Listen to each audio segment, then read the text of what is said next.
Hello, Assalamu alaikum. Assalamu alaikum. This is Fakul Joshi from Bangladesh. Welcome, welcome. Thanks a lot.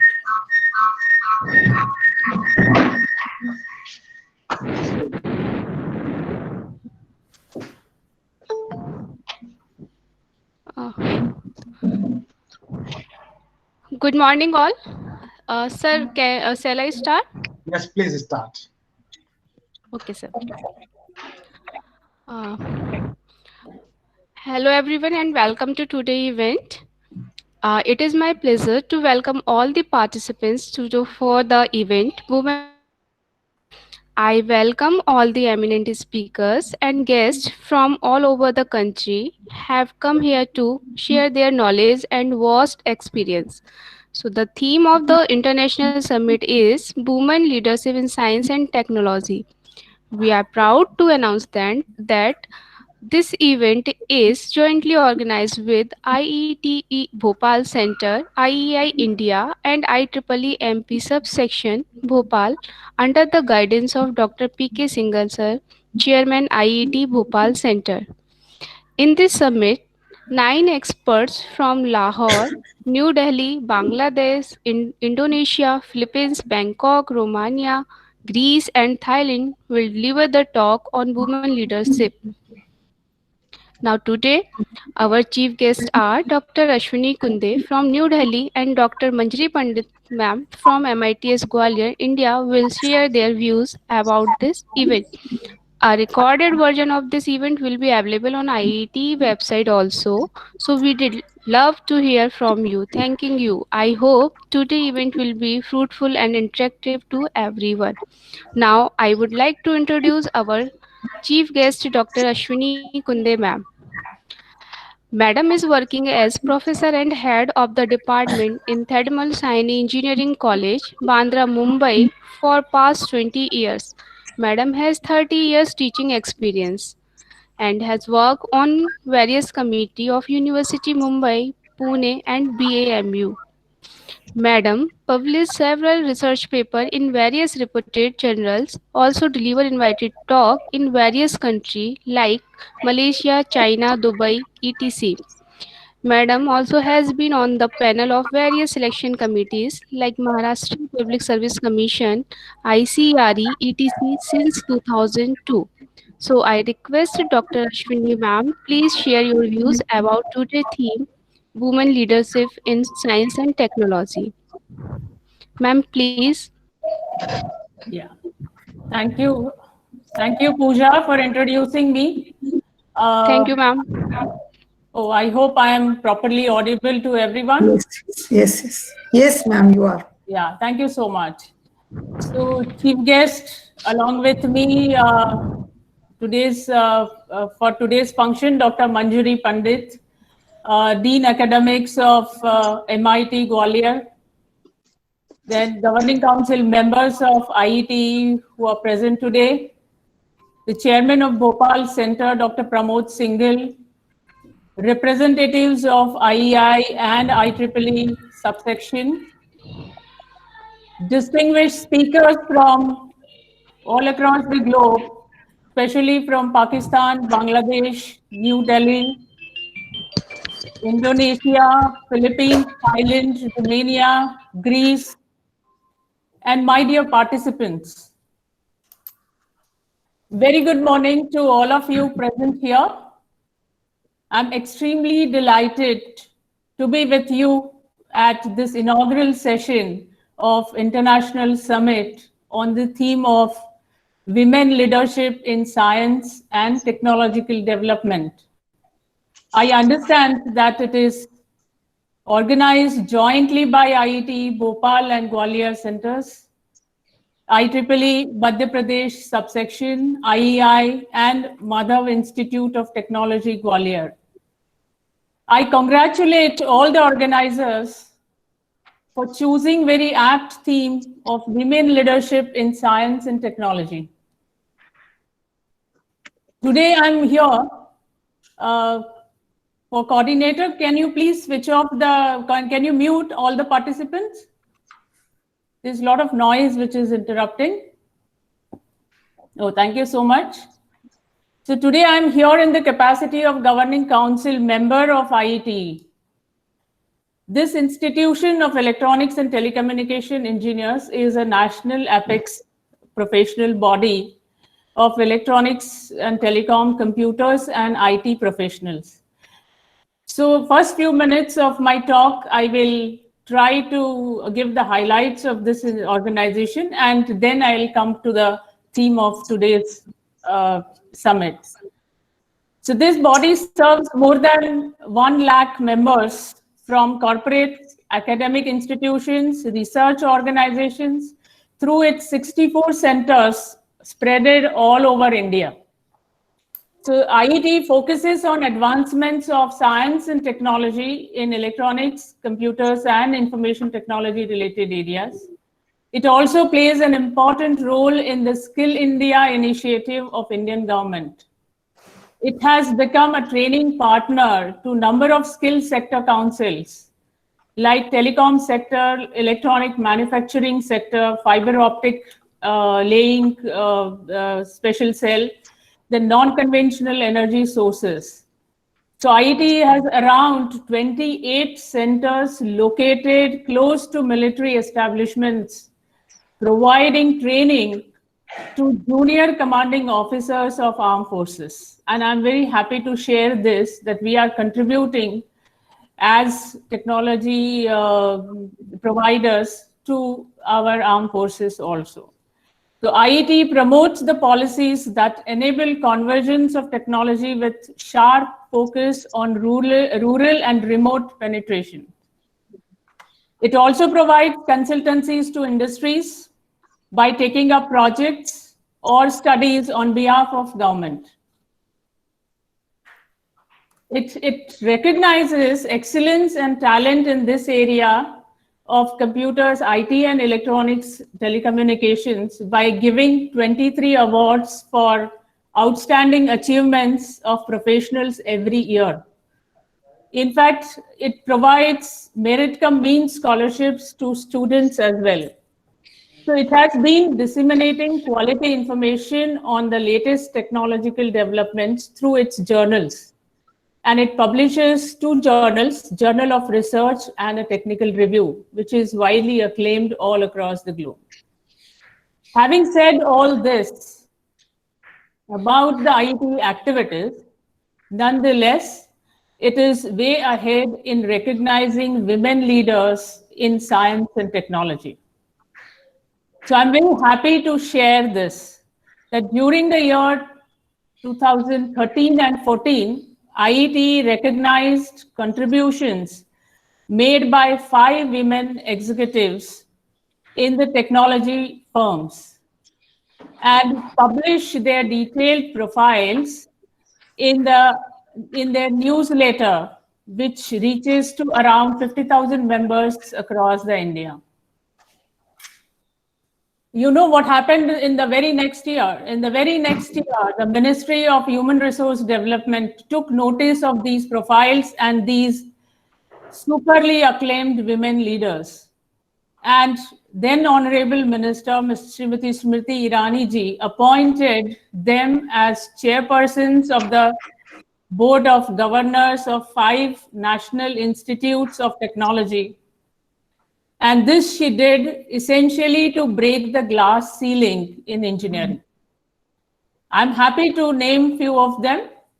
Srimati Kumud Srinivasan, President of Intel India, was appointed as the chairperson on the Board of Governors of NIT Trichy.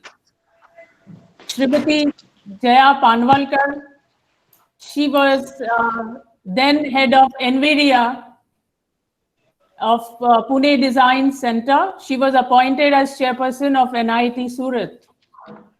Srimati Vanita Narayanan was appointed as chairperson of NIT Surathkal. She was then MD of IBM India.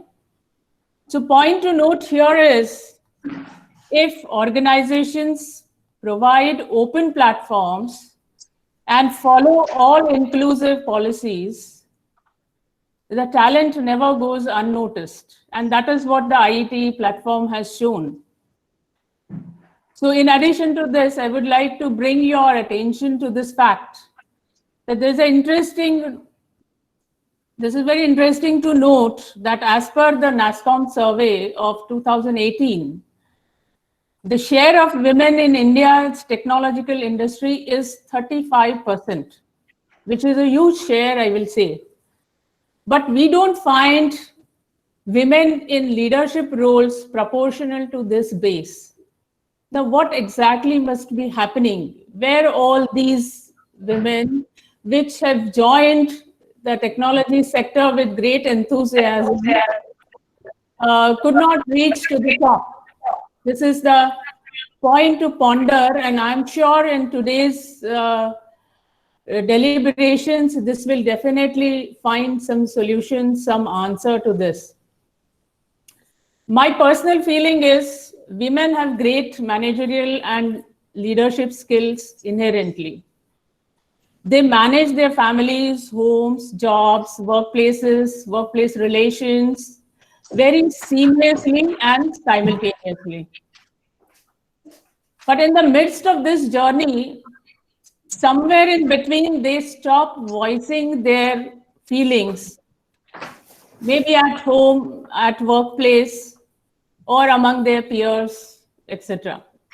So, but that's where their speed of climbing the ladder of leadership drastically drops.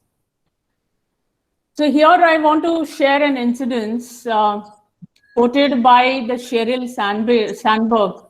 She is a famous personality. Everybody must be knowing her. She is a chief operating officer of Facebook. And she writes in her book named Lean In. She says, coordinators, can you please mute participants? There is a tremendous noise. Yeah, thank you so much. So Ms. Sheryl Sandberg has written in her book as a very vivid experience she has written. She was working with Google in 2002 and 2003, and she was caring for her first child and was in first trimester, having all the first trimester blues. She wanted to reach the office on one fine day for some meeting, and she wanted to, or she was hoping to get that deal because she was looking after the marketing of Google. So somehow, with a lot of struggle, she reached the office, and to her dismay, she figured out that there is no parking available. So she had to park her car somewhere little far away, and she took little time to walk. Though her health was not permitting her to walk fast, she somehow ran and attained that meeting in time and snatched the deal. So she was happy for that day. She went home and she was narrating this experience to her husband and to her family. Her husband, then working with Yahoo, immediately commented, "Oh, we have special parking slots for pregnant women." So it's just a comment came out of the family member. She immediately noticed, and very next day, she approached her boss, Mr. Larry Page, and put it across to him that, hey, look, this is the necessity. This is the necessity of all women employees of your organization. That time, Google was a very small, it was not as big a giant as it is today, but it was a small startup rather with few hundred employees. She put it across the need of women, and Mr. Page very rightly accepted this and immediately took the corrective action and provided some specific slots for the women with those who are pregnant or those who are having some physical disability, etc., etc. The point here to note basically is we should not keep mum. We should keep on voicing our feelings to the family, to the peers, to the workplace environment also, It will definitely help you improving your performance. And if you are vocal, it will bring you new opportunities. It will open up new platforms for you. You will be heard, and which in turn will help you in making progress in your professional life.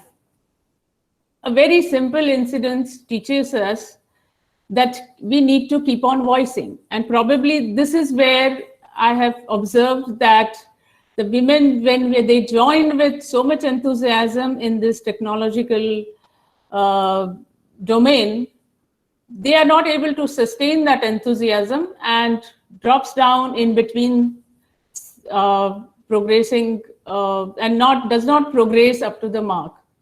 The similar stories we keep on reading in the newspapers, at least in the Indian scenario. Very lately, I think last 2 months, I read the story. I don't remember it is a family business somewhere in Tamil Nadu. And the daughter of the family was having the stakes, but was not allowed by the board of directors to be on the board. Now, in spite of having the stakes, in spite of having the share of the company, the women were not allowed to be on the board just because of the gender biases. This is also one of the reasons why women are not able to climb that leadership ladder with the full strength. So I'm sure all these points will come in the deliberation of today's. The gender parity, how it is important, everyone is knowing, but while it gets implemented, there are certain lacunas which are leaving behind, and we need to work on that. We need to be vocal about it.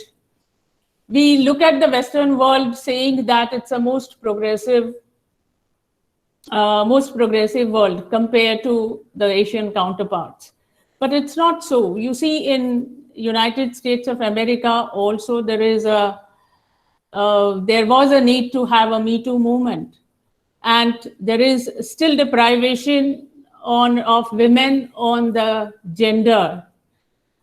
So with this reference, I have read one more survey of NASSCOM, and in that they have straightly, very clearly quoted that men are always hired by seeing their capacity of doing jobs in future, but women are hired by seeing their past experience. Now, why this so? Why this kind of discrimination in the thought process itself?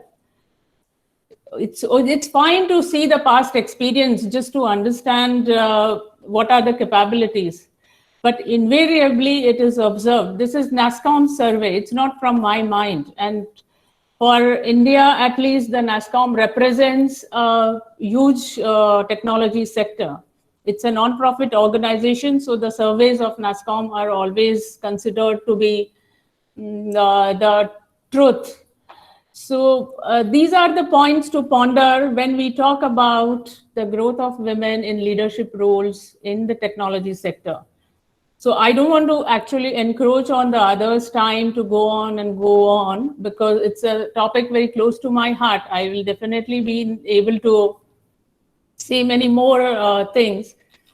But there is an impressive lineup of all the speakers from 7 or 8 international speakers we have with us. So I will stop here. Before I sign out, I would really want to wish all of you health and happiness. Stay healthy, stay safe, because we are not yet over from the pandemic.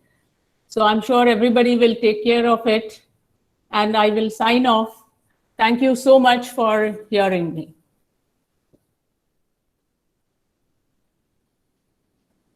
Over to the coordinator, Pooja. Yes, ma'am. Thank you very much, ma'am, for an informative talk about women leadership role in various fields. And thank you, ma'am, to provide your valuable time for this event. Thank you. Thank you so much, ma'am. Thank you so much. Thank you, ma'am. Now,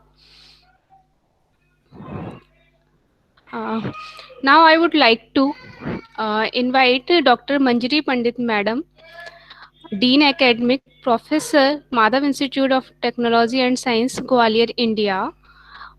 Before this, I want to introduce about Madam. Madam has 33.5 years teaching experience and also published 10 book chapters and 60 international research papers and 70 papers in various international conferences. Ma'am also involved in various sponsored research project also, and 4 PhD awarded and 9 PhD going under the guidance of ma'am. Madam also involved in various committees like senior member of IEEE, fellow of IAI and IET, also chairperson of IST chapter at institute level. Now I request Madam please share your views about today event. Ma'am.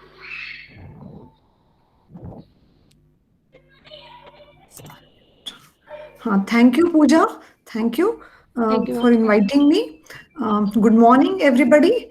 And I am seeing here some very bright faces from all over the world almost. And it's so nice during this corona pandemic when actually we are not meeting people and all.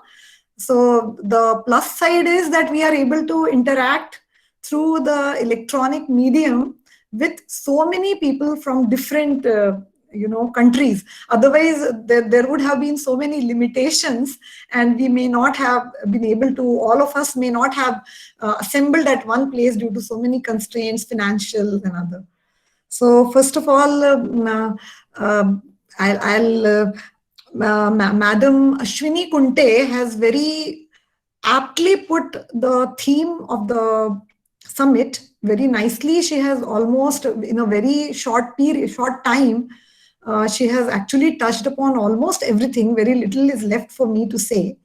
But it's surely it's there that, as we all know, women are efficient multitaskers. They manage so many things, and they prove to be good financial managers, good HR managers, good leaders. But I'd like to take up the point from where she pointed out that though they are there in the technical streams, in technology and science, though there is participation and qualified women are there, but very few rise to the top. That's a very important point here. And maybe in coming time, we'll see that, because, initially there used to be very few women. Like when I used to study, in my batch, there were only 5 girls in engineering, particularly in this, because normally women did not go to the technical field. But of course, in science, there is no such thing. So there is definitely an invisible glass ceiling everywhere.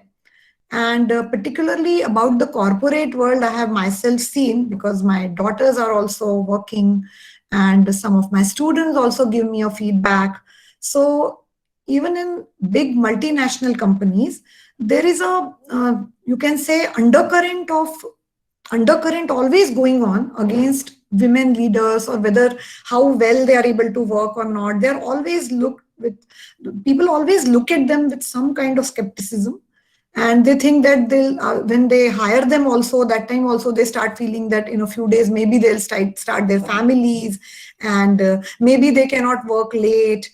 Even during the COVID times, the women working from their homes had to face lots of problems, because when they were in their office spaces, so they were at least able to interact and they could take initiative. Like if they have some problem, they can go to the desk of their colleagues and ask them something. But here what happened is that it is a male dominated world.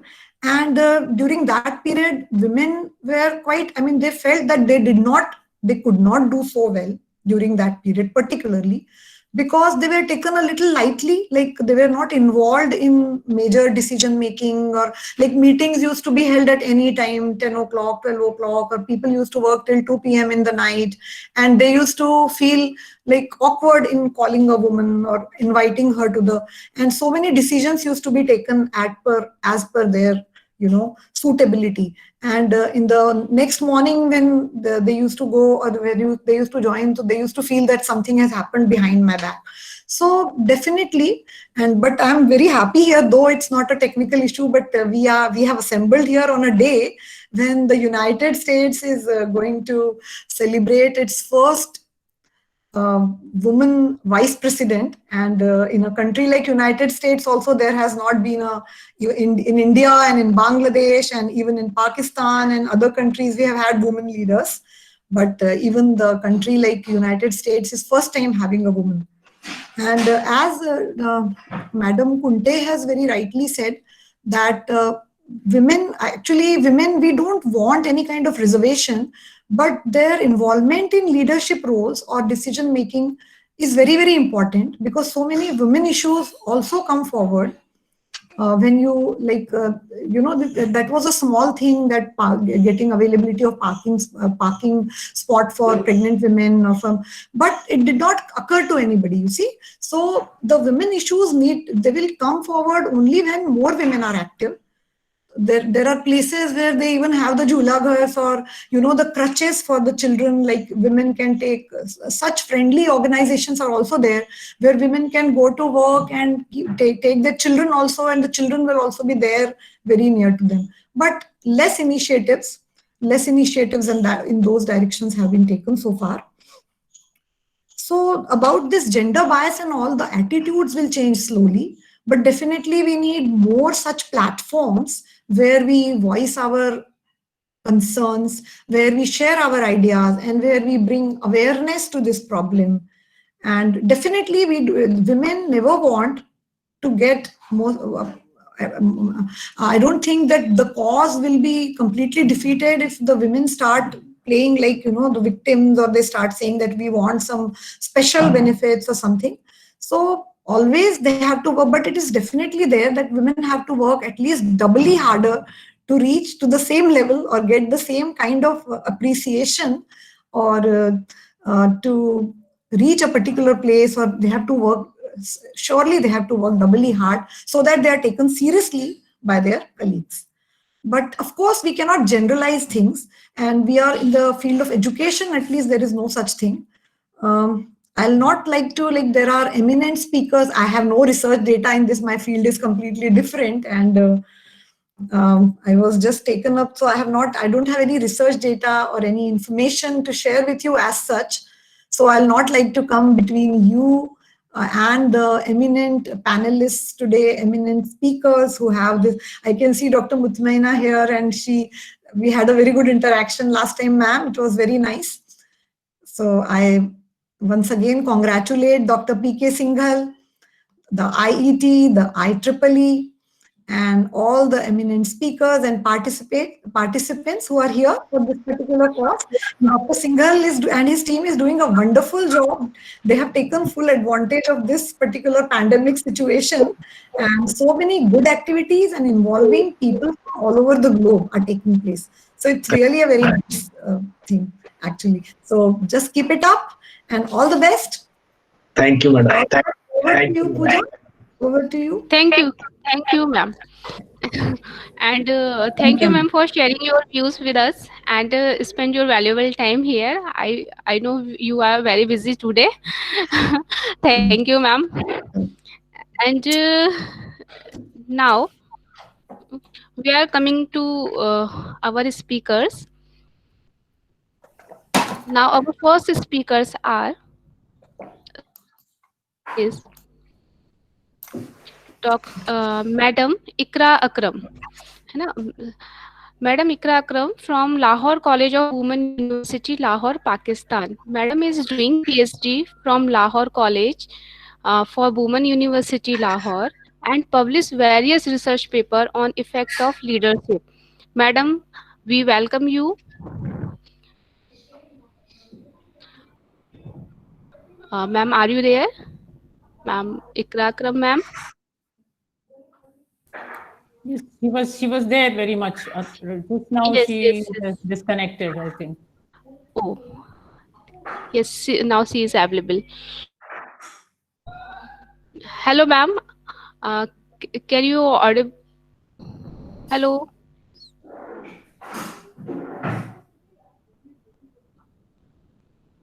Ikra ma'am, आपकी sorry, your voice is not audible. Actually, she is trying to speaking, but I think there is some problem. Manjiri madam, can you mute yourself?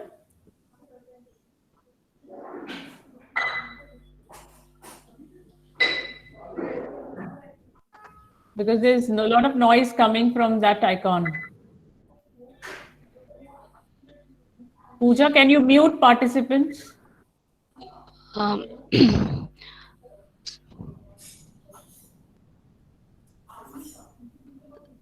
sorry, ma'am. Dr. PK Singhal, sir, please mute all the participants. Actually, sir is the host. Okay. I think Ikra Akram ma'am has some problem. Now, I request Dr. Korna Markam ma'am, please continue the session. Okay. Thank you, Pooja. So I invite our next speaker, Ikra Akram madam. Are you ready to present? Hello.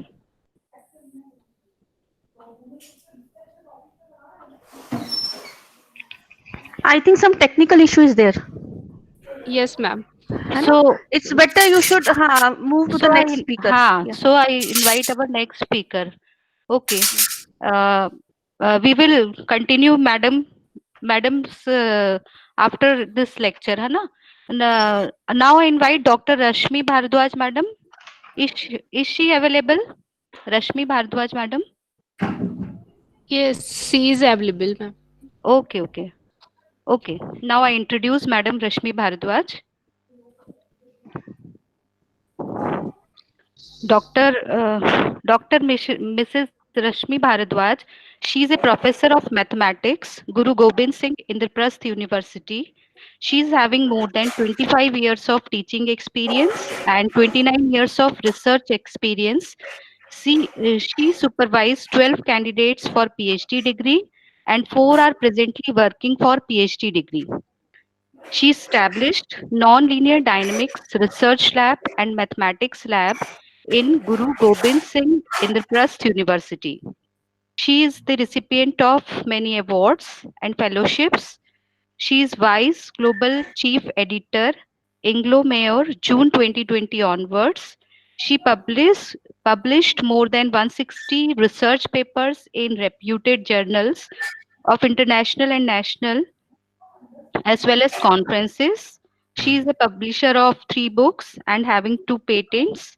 She is having various international visits. She is member of various societies like life member of Indian Science Congress Association, Indian Academy of Social Sciences, Indian Mathematical Society, and so on.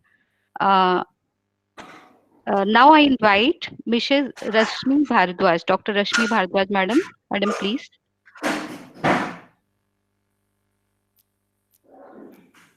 Madam.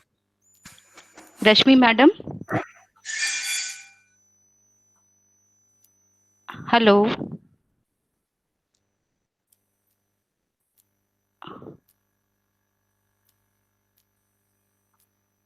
Rashmi, madam, are you there?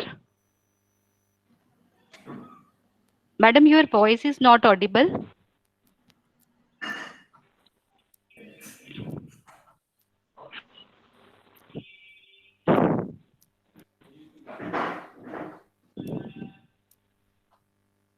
Hello, Rashmi, madam.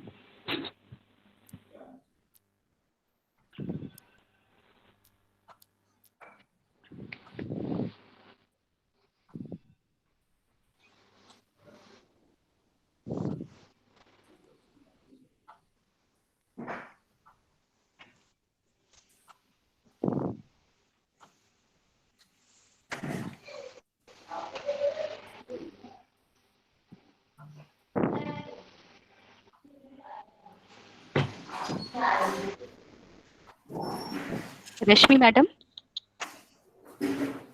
Madam, your voice is not audible.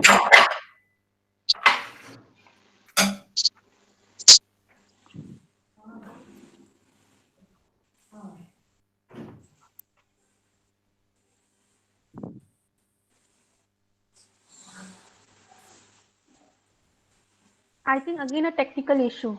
She could not hear us also. Actually, she's trying. She's trying. She's trying, yeah. That's what I have written in chat also, like she could have the information. So Pooja, you can switch over to another speaker because number of speakers are joined. So whenever there is this technical issue resolved, we shall start. Okay, please. Ismat Zareen, madam, are you there? Hello. Ismat Zareen, madam. No, she is not there. Okay. Dr. Mutmania, madam. Yeah, she's Yeah, there. hello. Yeah, Am I audible? yeah, madam. Okay. Okay, madam. I will first I introduce yourself, Anna. Yep.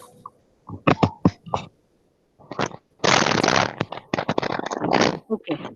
Dr. Mutmania, SPID, MPD is a lecturer in the Faculty of Teachers, Training and Education, Universitas Al Asyara Mandar University in West Sulawesi, Indonesia.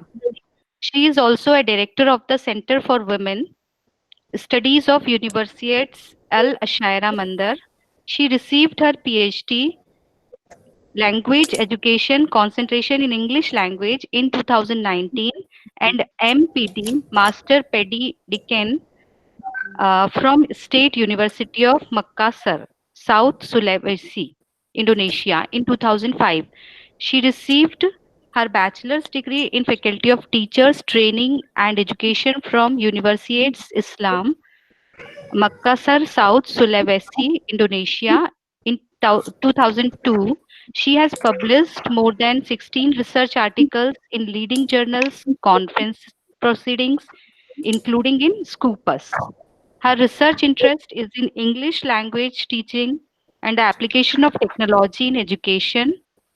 She is full membership of TEFLIN and Associacy Program, Steady Pendi Decan Bahasa,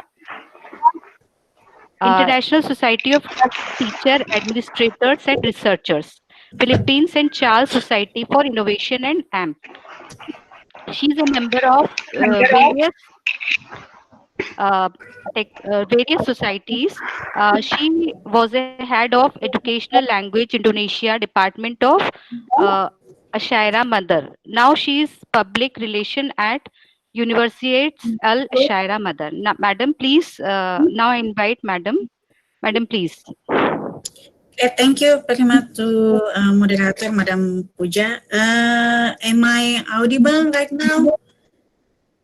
Yes, madam, you are audible. The PPT you can see? You can see my PPT? It is visible. Okay. PPT is visible. Yeah. Visible. Okay. Assalamualaikum warahmatullahi wabarakatuh. And good afternoon from Indonesia.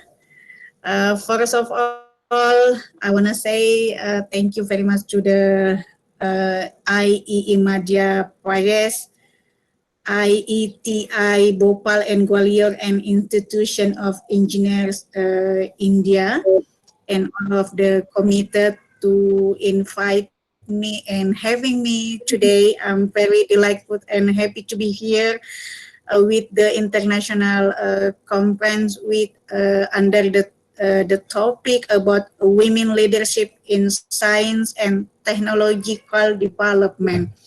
So thank you to the moderator, the principal, and all of the participants and the keynote speaker who are attending in this international webinar. This is my identity. My name is Mutmainah. I am from Indonesia, but you can, for more simple, you can call me Nina.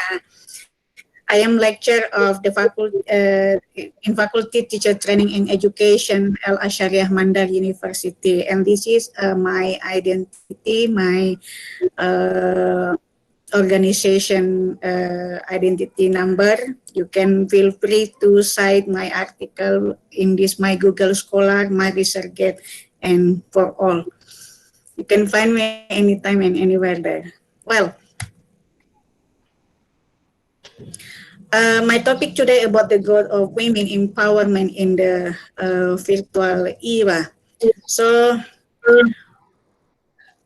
why I choose my topic today? Because this is we have many challenges highlighted through COVID-19.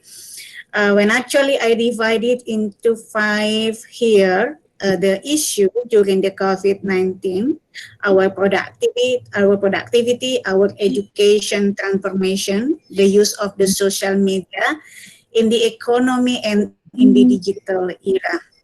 This is the 5 highlight issue that are coming with us when we are under attack during the COVID-19. But actually, there are many benefits during the COVID-19.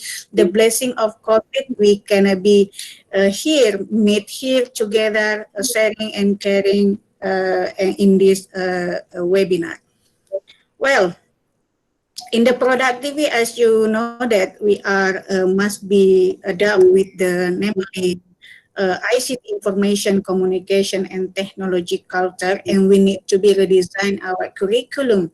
And we are as educator, we need to integrate technology in our learning and teaching process. And this is a use or infuse a hybrid or blended environment in our learning and teaching process. This is in the institution or in the school area. And right now about education, our education, we are transformation into the, we are remote our teaching, and then we are meet in the virtual classroom because we are practice namely physical distancing and social distancing. And then we are distance our education and use technology to deliver our material or our learning and teaching process. And also we are use the social media. Why use social media right now? This is because our community, our communication right now, we are moved or transformation into the social media. And also about the economy sector, because why this is economy very important? Because when we are use the internet, or actually this is rest of money, need a quota, and also we need to how to we are more survive in this condition during the COVID-19. And now about the economy, actually we can use the benefit of COVID-19 to survive with the, for example, by use namely here a social entrepreneurship. And the last one about digital era. Why we must know about digital era? Because the war right now, we are in the digital war, and then most of the activity education, for example, we are doing in home because we are practice namely physical distancing and social distancing, and in home to educate the children or kid. This is actually by a mother or a women. So we must give the vaccine about digital vaccine about the society 5.0. Why we are in the society right now 5.0, we have the characteristic because most of all and everything, our daily activity delivering by the using our internet. And then industrial revolution need to be empower women with the industrial revolution skill, communication, collaboration, critical thinking, and creative. And this is related to the becoming to supporting a digital literacy right now. And then in the pedagogy not only about how to teaching in the classroom or informal education, but in informal education. So based on the highlight issue, I present my topic today divided into 3 highlight topic. Our menu about the access and control of the technology and what does hinder women in equality, and the last the way how to empower women in the virtual era right now. Well, let's have a look about access and control of the technology. We are now in the 5G network. 5G mean here everything we are in the Internet of Things. A little by a little, our activity, our daily activity from we are wake up until we are sleep, we are under control by using the Internet. So not only about communication, entertainment, Internet, but this is there are many we can access by using the Internet about the medical and then the infrastructure, for example here. Well, this is some of the information I find here from an article, and then this is the University of California. I will show to you how to empower women, and this is some of a country actually supporting to empower women with the digital literacy. And the first one I want to show to you about the University of California. This is very supporting about the literacy here, how to giving the innovation and help empower women that employ and research and educator with the namely the digital information or digital literacy or information communication and the technology. And the next, what about in my country? Actually, in my country, a need to supporting and motivation women to empower with the building digital media literacy, because this is the finding here based on this an article. Most of women in Indonesia, this is indicate they are actually they are remain low to be becoming a digital literacy right now, because this is they are mostly low in education. So not only about the education, this is about the patriarchy system in Indonesia. This is actually one of the problem about women to be more empowered because they are not supporting based on the social or the environment.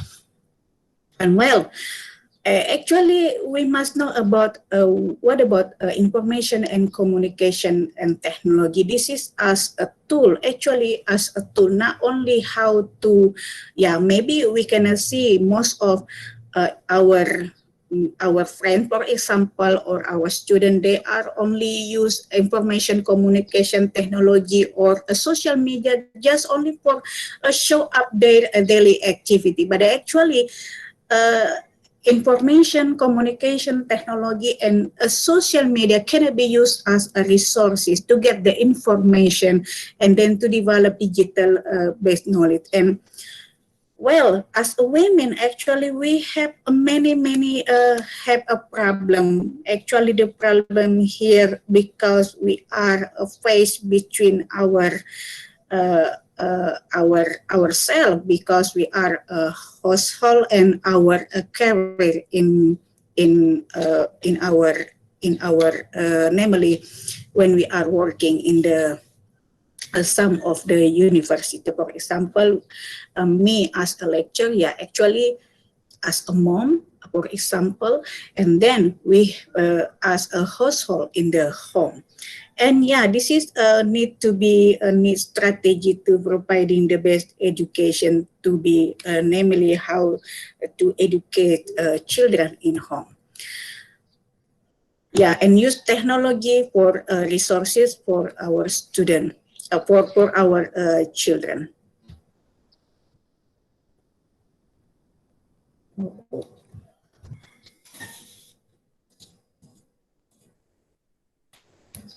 Well,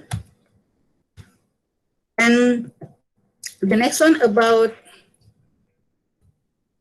this is about the what is actually technology initiative will achieve, because we know that in the this is open, the internet, this is open and globally. We need to be aware about how to be safe online and access information, and we are digital globally. And then we should be pay attention to development of women, because women actually play the important role in education and this is important to be equality of in family, and not only in family, not only in our social, but actually in our nation.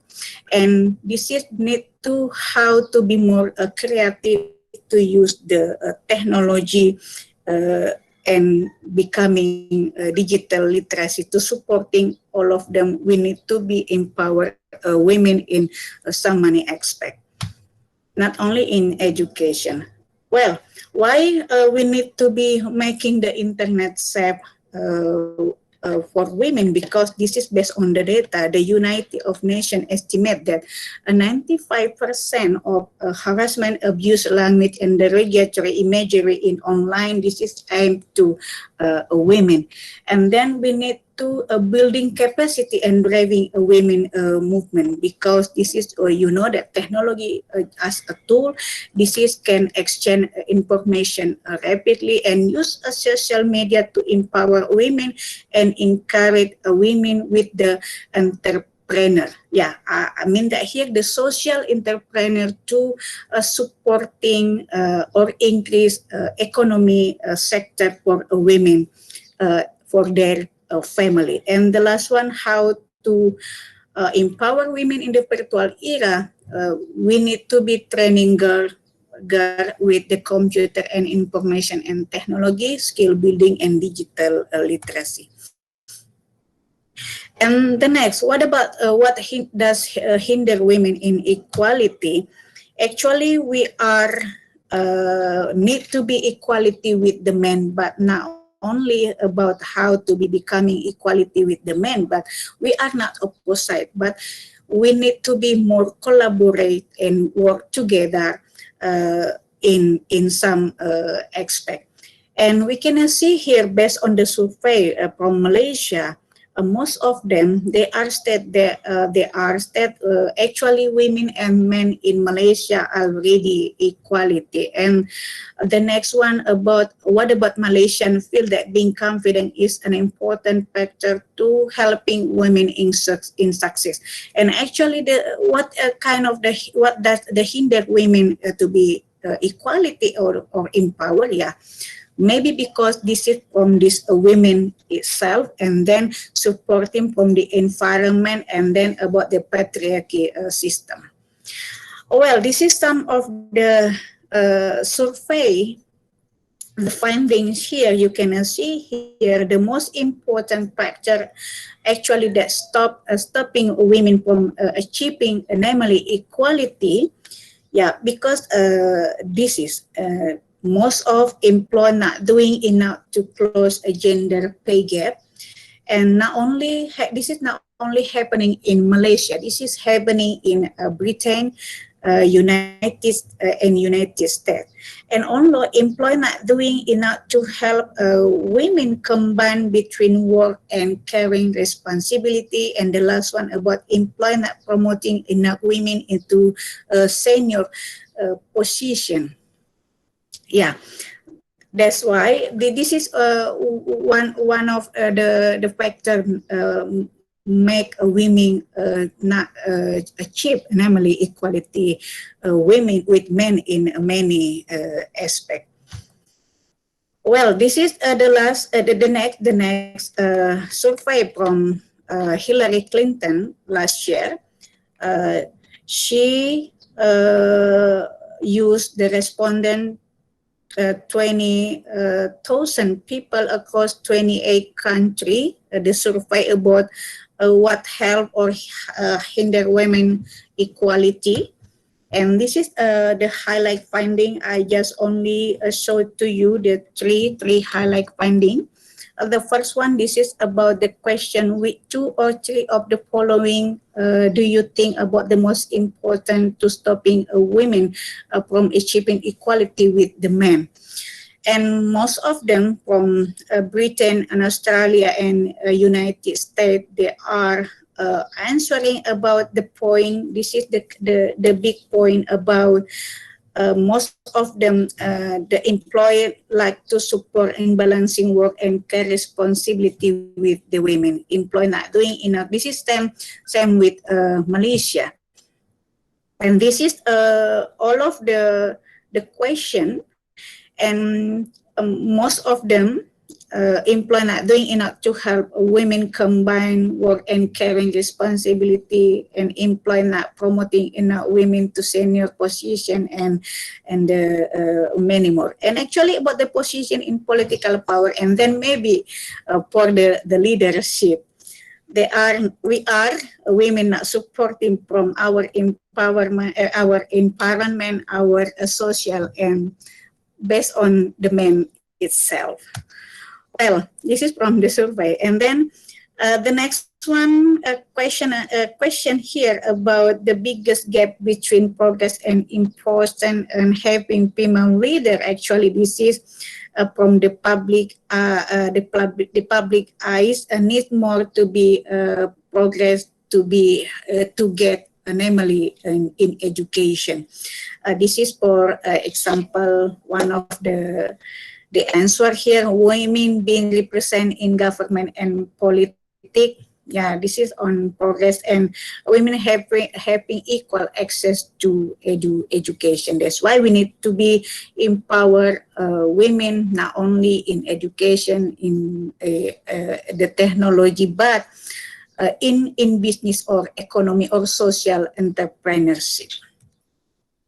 Well, this is the most important factor that help women to get ahead. Actually, maybe we can adapt this as a women, or to our student. We need support them with the working hard, intelligent and competent, and then being confident or never give up. Actually, we need to be more giving them the motivation that when you wanted to be empowered, this is empower not to be opposite with the men, but actually we need to be collaborate more with the men in many aspects, in politics, in education, in entrepreneurship, or in economy, and many more. And this is actually for the women. We need to be how to look to be less emphasize women ability to use ICT, and this is need to be supporting them to use social media not only for show up a daily activity, but need to be how to increase their creativity, their activity, a positive activity. For something like they are supporting the economy of their family, or maybe this is online shop, for example. In Indonesia, there are many women doing in home. They are sell and buy by using internet and use social media, for example, Facebook, to supporting the family economy, increase the economy. And this is the last about ways to empower women. I divided here about the UNESCO, because this is the slogan of UNESCO, because we can see here, you can educate men and you can educate individual, but educate a woman, you can educate the family. That's why we need to support women to be equality in education. And Indonesia, yeah, in my country, this is for example, there are many women in Indonesia. They are active, use the internet, but about their digital skill or digital media literacy, most of them still low.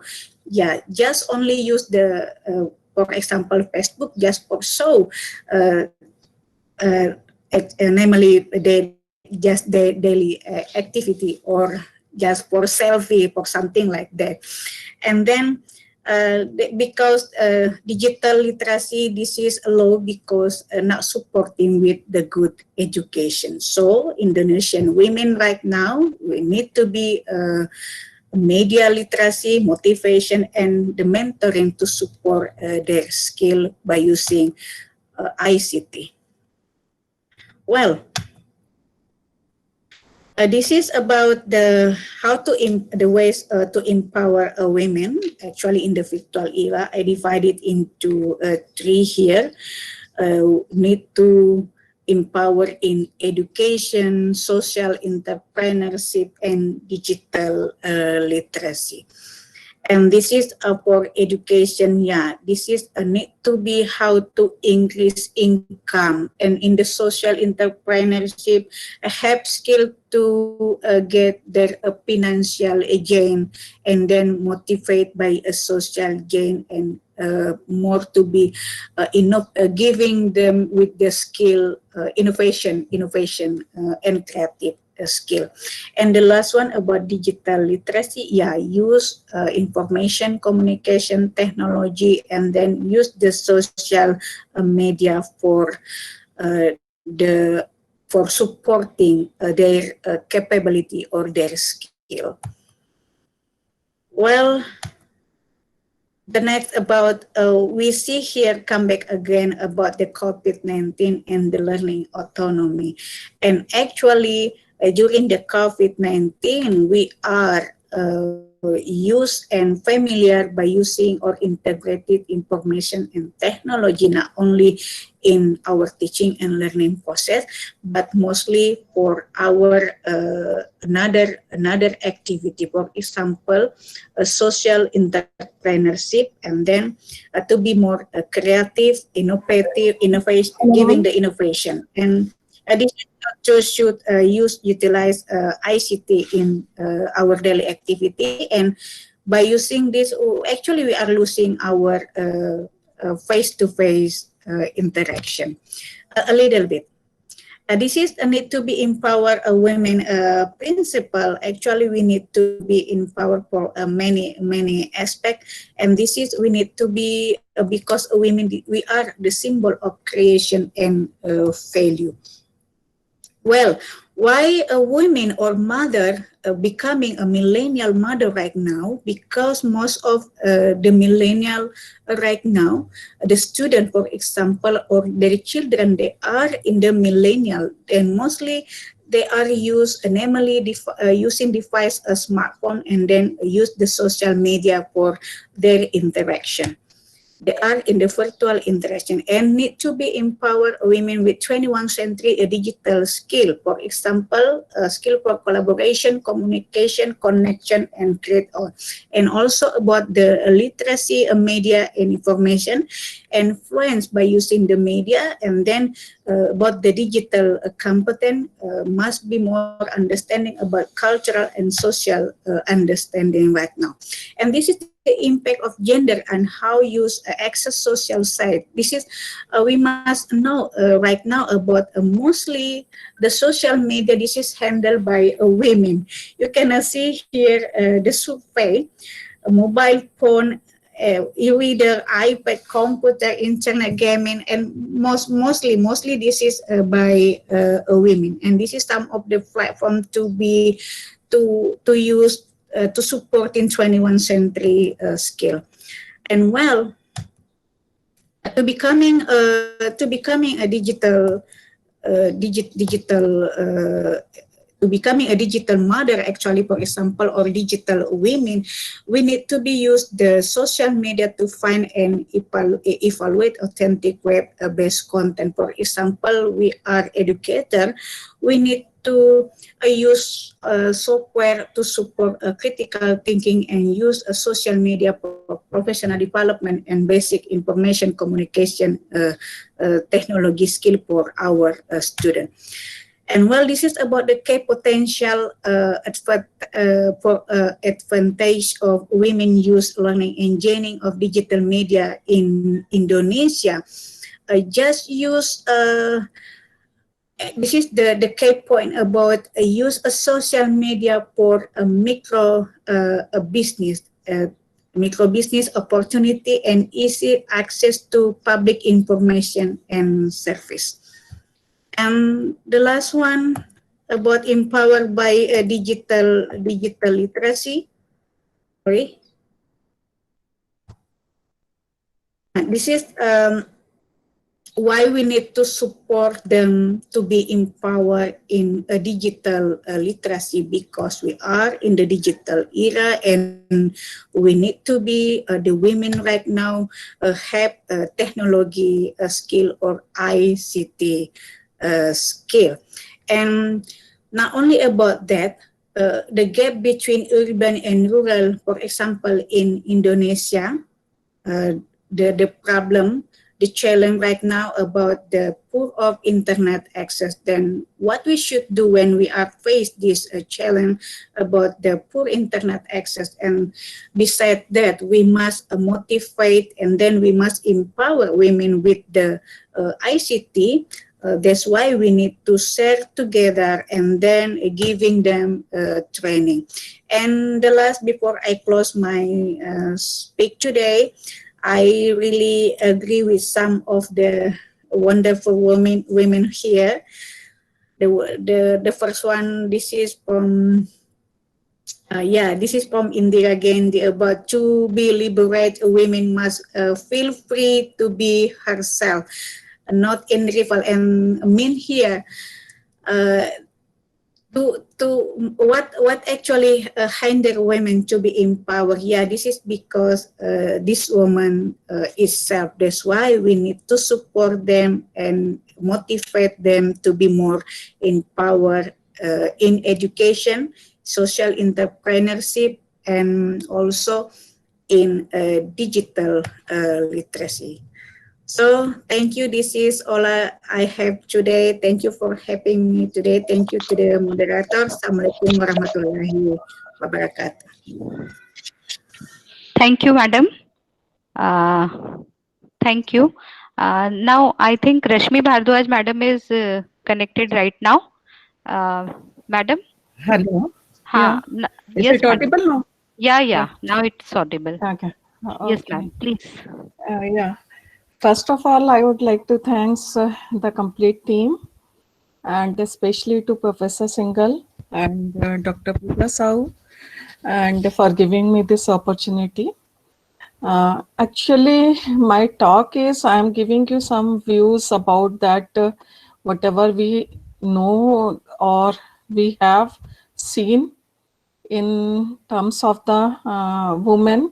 So my talk is about equity question in STEM, means science, technology, engineering, and mathematics through gender lenses. Means what we can see or how we can find out about the what is the gaps and what is the real statistics as per the Indian context. So just a minute, I'm sharing my slides. Give me 1 minute.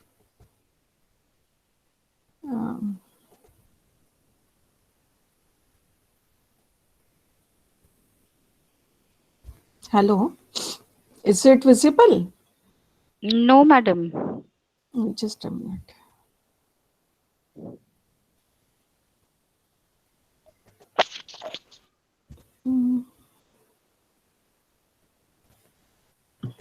Dr. Karna, you please guide her for. No, it is coming. Just a minute. Madam, please click on present now. Yeah. Now it is sharing? Yeah. It's coming. Actually, Yeah. my slides, my presentation is about equity question in STEM through gender lenses. Basically, I like this word woman. Actually, in this one word, you have the complete scenario of that what does mean a woman in the society. W means the wheel of family. O is the ocean of knowledge. M is the mirror of children. A is the address of love. And N is the navigation of lifeboat. So this means woman has all the responsibilities. And we are talking nowadays about the science, technology, and other things. So outline of my presentation is, can women do science, technology, engineering, and mathematics? Why STEM? What are the women's challenges and what can we do or can get girls into the STEM field? So if we see in a historical perspective, so women are already a scientists. If we see traditionally, women are in baking, bravery. So this is nowadays we know that it is a fermentation technology. If we are talking about the traditional medicines, so it is a knowledge, we know that earlier we have the midwifery and the knowledge system is there. Same way, if we are talking about the food production and preservation, we know that now we know that it is agriculture technology or post-harvest technology. Same way, we are talking about the weaving and traditional home design. So it needs expertise in mathematics, geometry, and chemistry. So this means women are already in a science domain since inception. And this term I coined as a domestic engineer. Every mother or every woman is an engineer equipped with necessary hardware and software to take care for kids and family with all of their physical and emotional needs. So to supervise, educate depending on the age of the children, providing enrichment activities and responsibility, to establish boundaries and acceptation, and enforcing rules as well as administrating consequences for breaking through rules to provide safety, care, and welfare.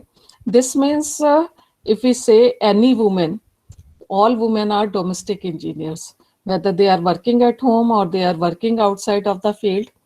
So this means everyone has the capability to run the house. So they are the good manager. Same way they know that how to bring up their child. So they are the good engineer. Now I'm showing you the some facts that if from ancient, if we are seeing that she is Ada Lovelace, she is the first computer program, and she developed first algorithm on computing machine in 1840. She is a brilliant mathematician, and first computer came in 1943.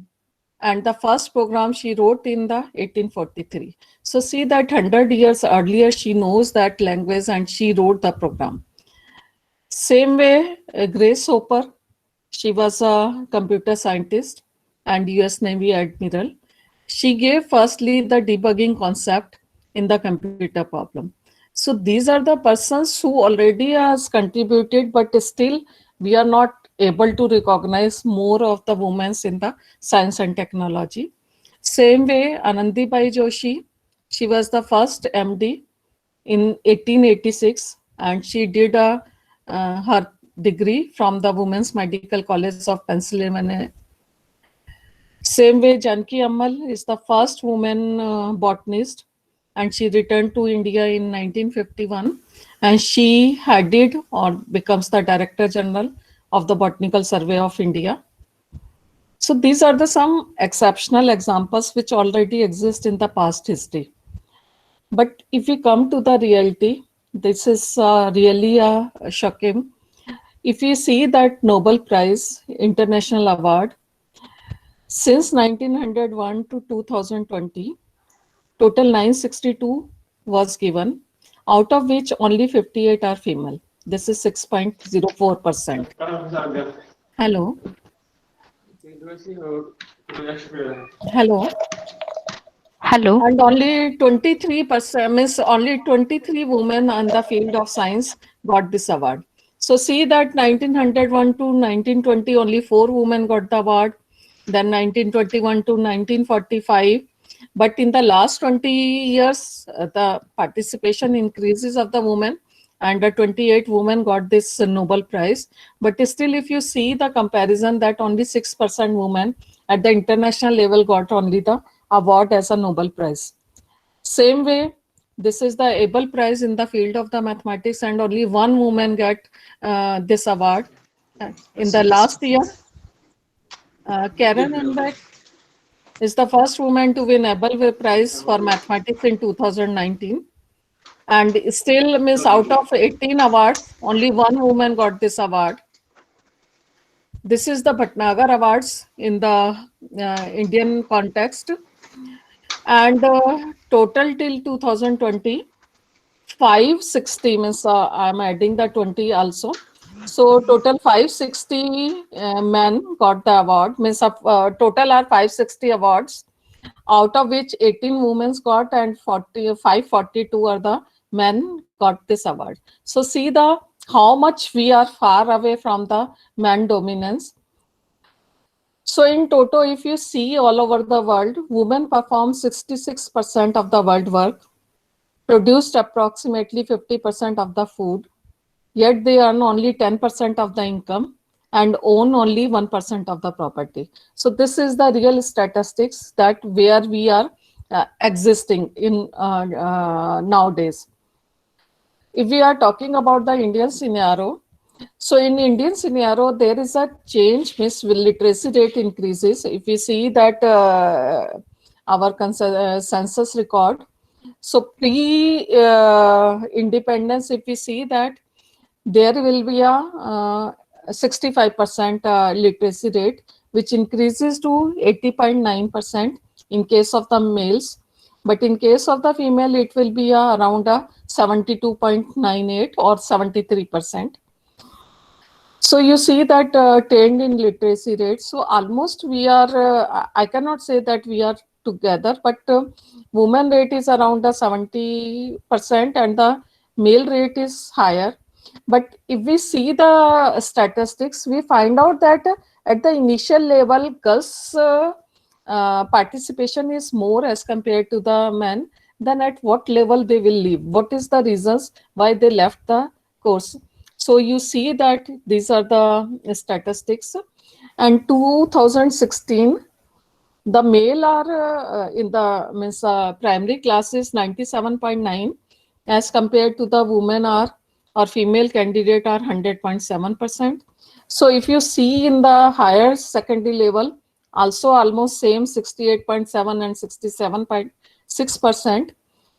But if we increase that, if we come to the higher education, so see the difference that at the PhD level, if we are talking about the women, this is the in the certificate and in different fields we are talking about. So at the PhD level, there are the total 13,252 men as compared to the female are 8,578. So the percentage is only 39%. But in case of 30, means when we are coming to the 2015-16, it is dropping again and it comes to be only 38%. So what is the reason why there are the dropouts at the higher level? So in total, if we see that in the Indian scenario, level of education in women, postgraduate and above is only 1.4%. Graduate is 4.2%. Diploma is 0.8%. Higher secondary is 6.2%. Secondary is 9.6%. Upper primary is 13.4%. Primary is 31.9%. And so without schooling is 0.9%. This is the total scenario in Indian context. So you see this graph here at the initial level, men and women or boys and girls, almost at the high school, they are almost same, 51 and 49%. Then again, at the university level, there is a change, 68% to 32%. When we are coming to the PhD level, then it is a 75% to 25%. But when we are coming to the career achievement, then you see that how much difference is there. The total is 97% at the higher profile and the woman candidate is only 3%. So see that how much difference or how much gap we are creating by assigning the job or the career achievement. So you see that growth of the men and women, how far we are from the men in the real world. So if we are talking about the gross enrollment ratio at higher education is 56.4% for female population to 56% for male population. So this means gross enrollment ratio is higher.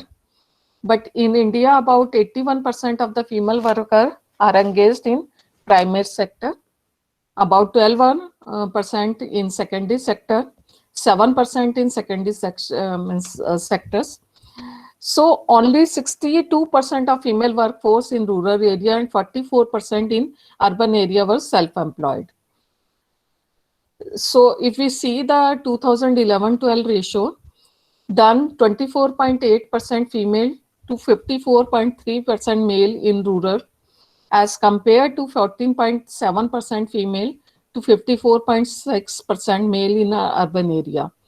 And if we are talking about the 2015-16 report, then it is 27.4% as compared to the 75.5% for the male.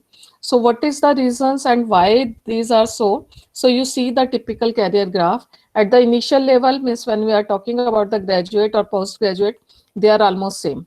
But after that, it is tremendously decreasing, and the male's dominancy in the higher level, it is increasing. And these are the different in different fields: arts, science, commerce, and engineering and medicine. We are getting a good number in medicine and in engineering, but not on a classical engineering side, only on a some sort of the engineering courses. So this is the exact figure which is giving you the that how much we are having in the research and development on the science and technology agencies. If you see that till this is a 2011 census, so we have the male as a 69% and female are only 31%. And this is the scenario. If you see that if we are starting around a fellow, there are a total 73.3% as a fellow male, only a remaining are the female candidates. Same way we are talking about the research and engineering and technologies, then 79.75% are the male dominance. Same way we are technical reasons, then 74.9%. And in the research and development area, if you see the higher up at the highest level, then 90.3% is covered, means is dominated by the male dominance. Only 7.69% is the female candidate who are getting the upper hierarchy or upper administrative positions. And to surprise that only 14% of the US engineering workforce contains the women. If we are coming to the UK, only 9% are there. In Israel, only 8% of the hardware engineer are women. And if we are talking about India, women hold only 7.7% of the board seats and just 2.7% of the board chairs. So see that how much gap are there in the Indian scenario. Why so few women in science and technology, engineering and mathematics? So there are so many reasons. Actually, there is the science gender gap. If we are talking about worldwide, this is a real and worldwide phenomena. I cannot say that only in India we are lacking, but in towards the worldwide, this is a phenomena. Degree varies only depending on the localities and the culture. We are common in schools, public sector, but in the STEM career. But after that, in the research and development, output of girls, same way internet uses by girl, narrowing in some country, but global pace slow. Miss, we are not, means in India, we in some rural area, still girls are not allowed to use the internet and the some different scenario is there. So in all, if we see the employment pattern, there were 61,050 women employed in research and development establishment, which is 15.6% of the total employed. The percentage of women by nature of activity was 12.7%, primarily engaged in research and development activities, 14.9% in auxiliary activities, and 19.6% in administrative activities. So this is the complete data which I have taken from the Government of India side. But if we are coming to the level of qualifications, 18.7% are PhDs, 39.2% are PGs, 31.6% are graduates, and 10.5% are the diploma holders among of these ones.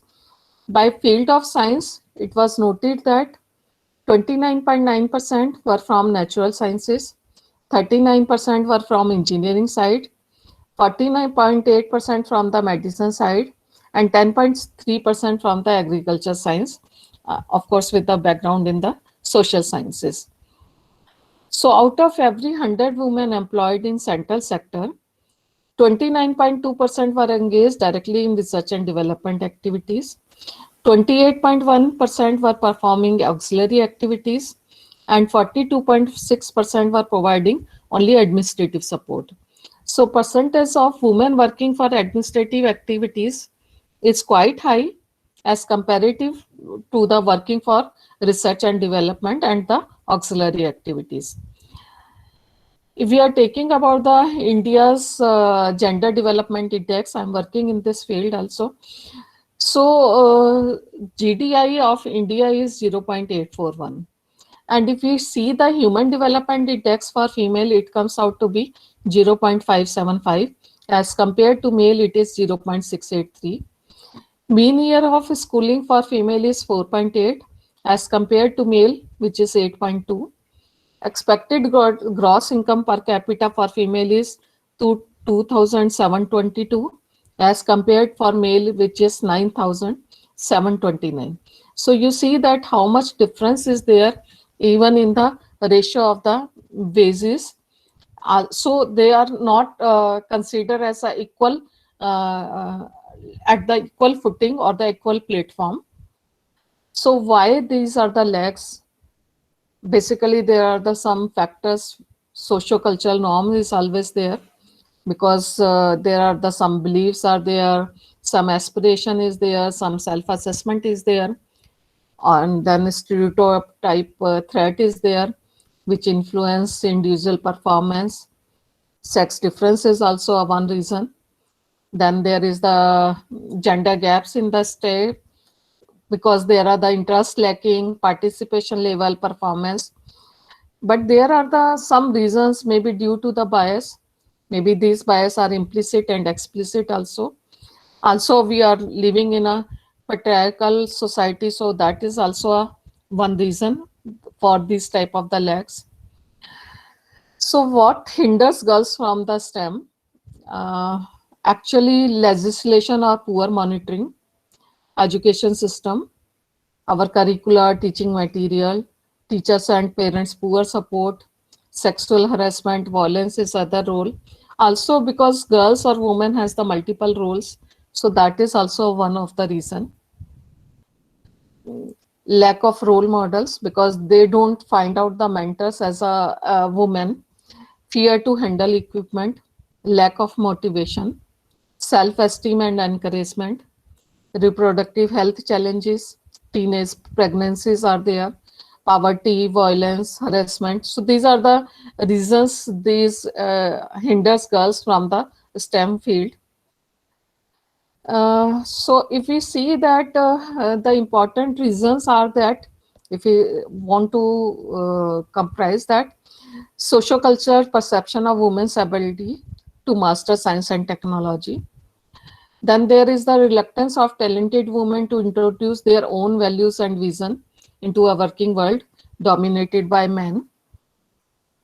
Then there is a professional success requires networking with male colleagues, which is not easy for the Indian women.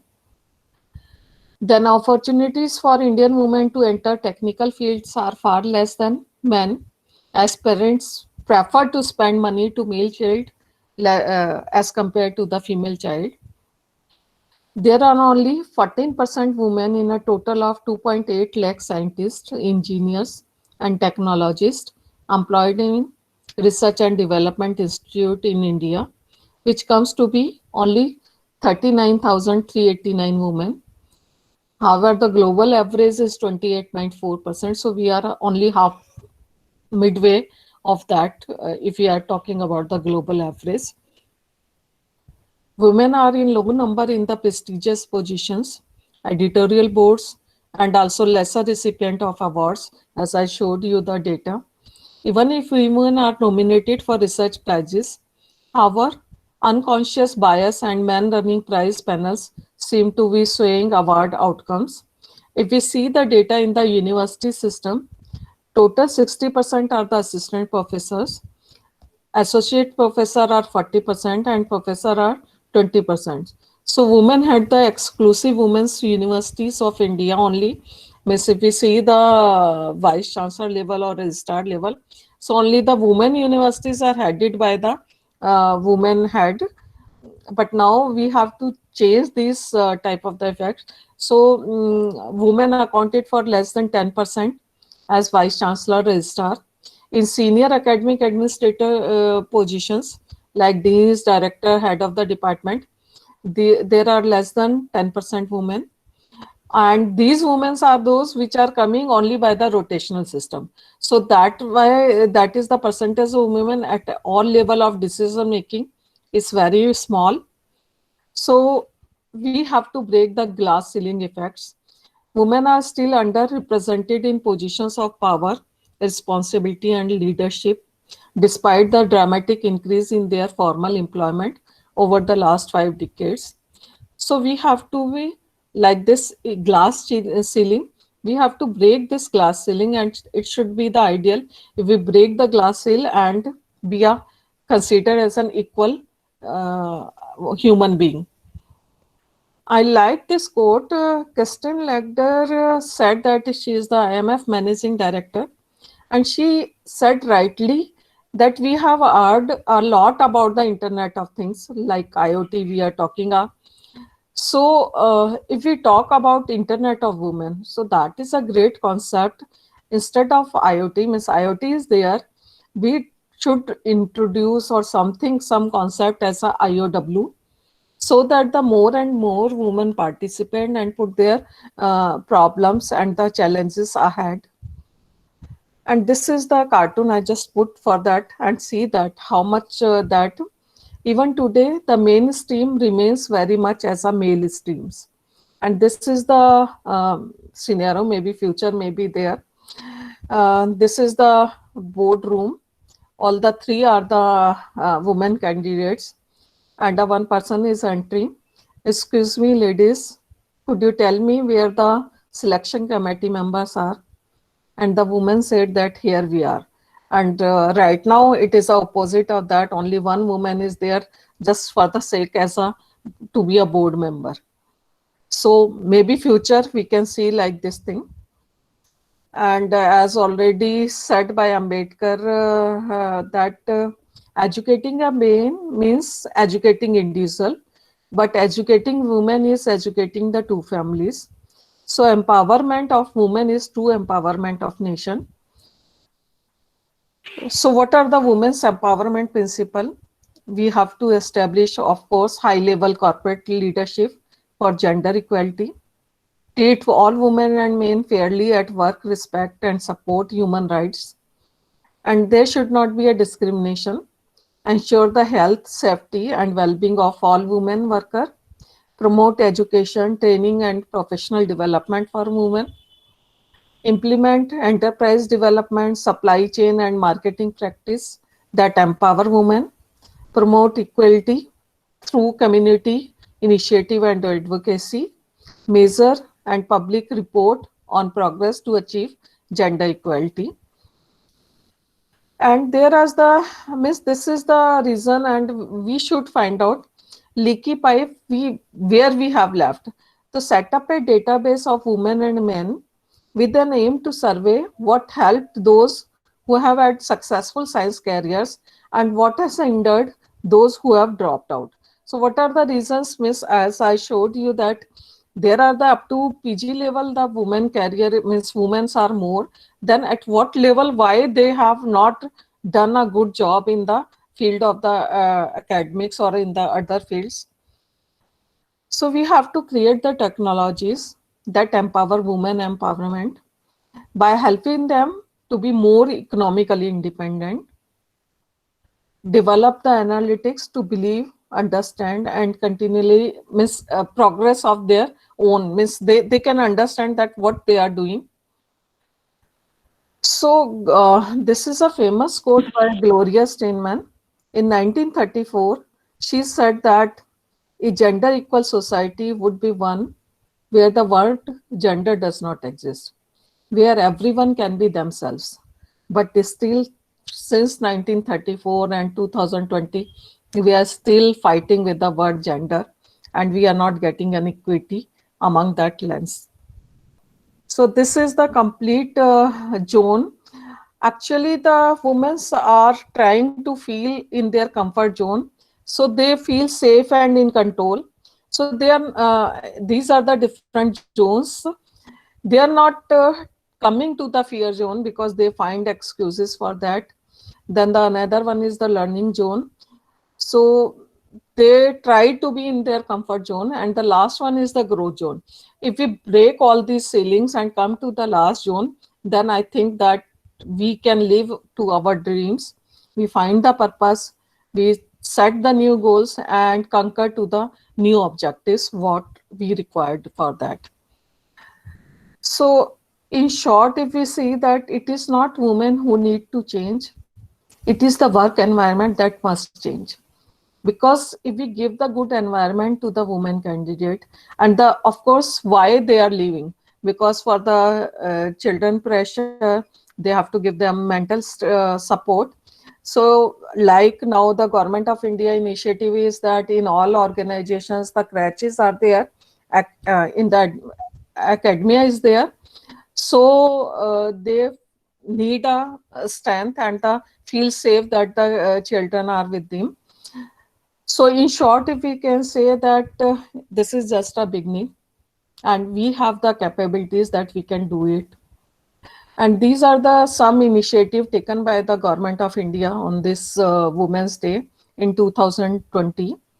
These are the 3 schemes which were launched by Government of India for women entrepreneurs.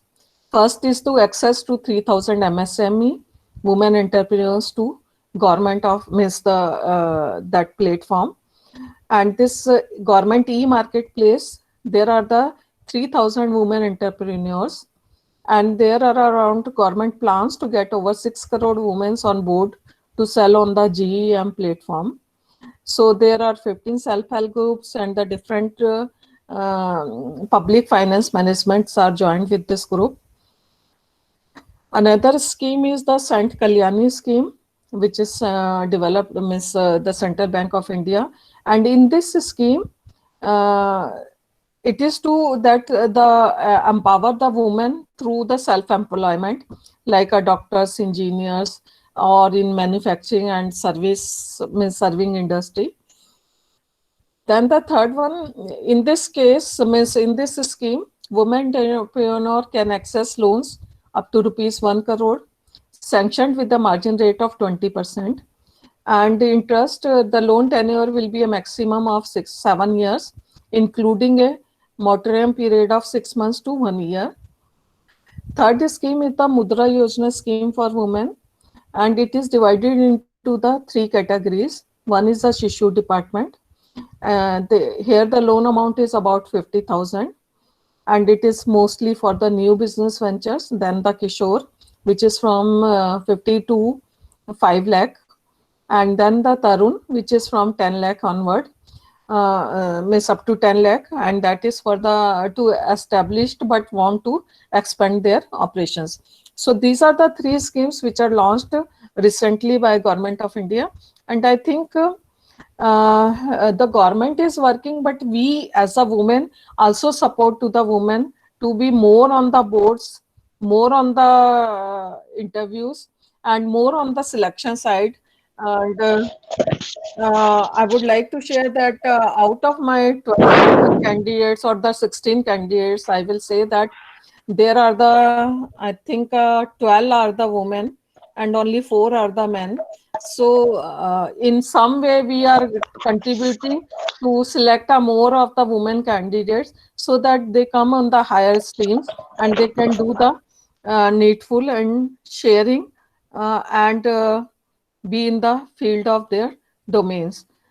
So with these words, I would like to thanks to all the audience for listening and to find out that. And if any questions, so most welcome to ask any question.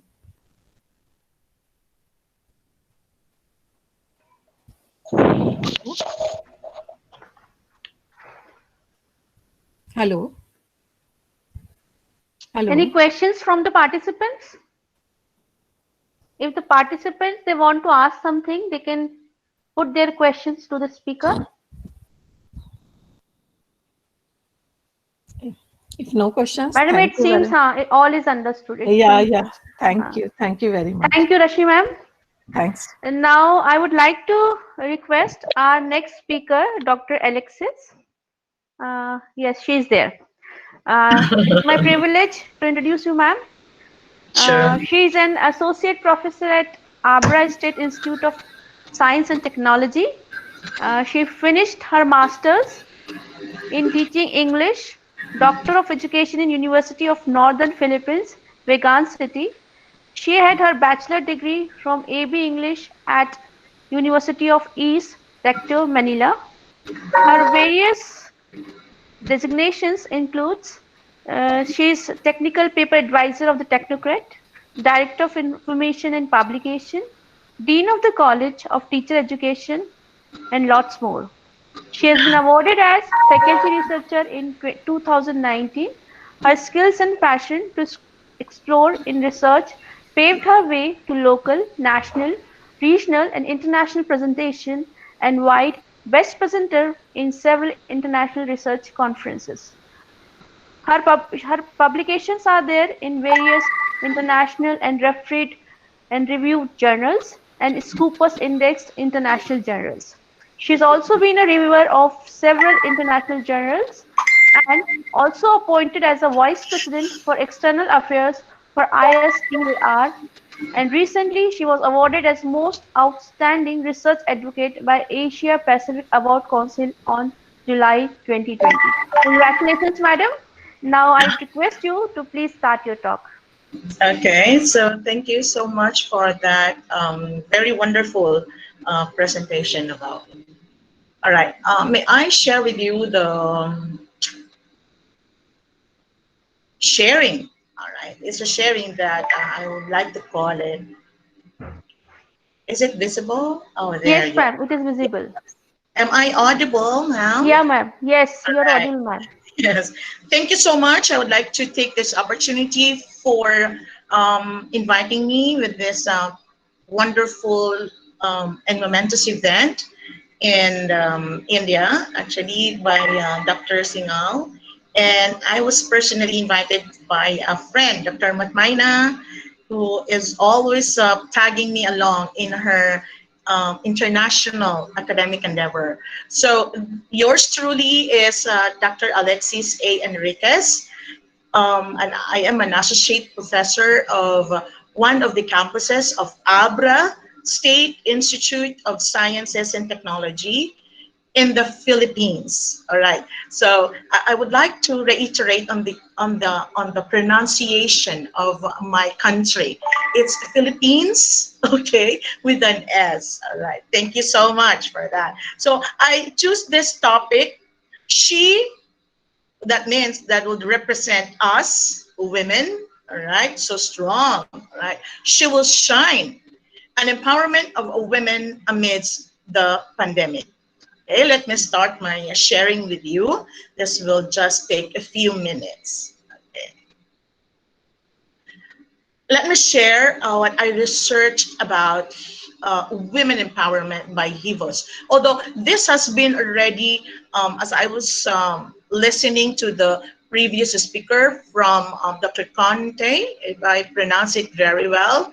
So she had already mentioned a lot about women empowerment, the tenets, the principles, and all the other speakers ahead of me. But let me share one more about women empowerment. This is according to HIVOS of 1968. So every human being has the right to live in freedom and dignity, to believe what women want, to believe in what we want, to have a voice of our own and respective opinions. I've also heard about using the word symbolically, the word of voice, voicing out, speaking out in the previous speakers, right? Challenging the government and other established orders. Okay, that's empowerment by HIVOS. Now, let's start to take a look at what does a UN say something about women empowerment. Well, glad to say that on the Sustainable Development of 2030 of the United Nations, women empowerment is on goal number 5. So this is what UN has something to do about women empowerment also. It's a fundamental human right. It drives the world or any community to be peaceful, prosperous, and it drives to have a sustainable world. And over the last decade, we know so well that women were rather deprived of school, right, or schooling, education, and they were also given early and arranged marriage. There were also a lot of gender inequality, discriminatory laws, norms remain pervasive, underrepresented at all levels. Well, this was also discussed earlier. Political leadership, sexual violence by an intimate partner. And during this pandemic, there are also inequalities for women and girls across every sphere, from health to economy, security to social protection.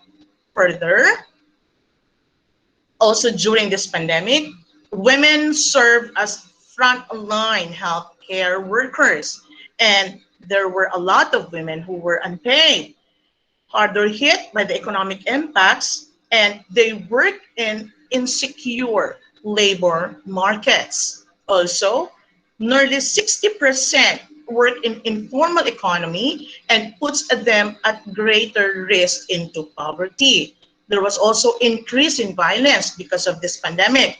Many women are trapped at home with their abusers, struggling to access services that are suffering from cuts and restrictions. And emerging data shows that violence against women and girls, domestic violence, has really intensified and has really increased. Okay, so that is about UN, okay, on sharing with us about women empowerment. So because of this, they came up with this. I don't know if you are already so engrossed with this, if you have come across this. They have launched, they call it the shadow pandemic, and I would like to share it with you. This is also from the United Nations. Now, what is this shadow pandemic? Let's try to take a look. Right. Countries are beginning to reopen. Well, not for Philippines yet, okay? Billions of people are estimated to still be sheltering at home. Households are placed under the increased strains that come from security, health, and money worries, and cramped and confined living conditions.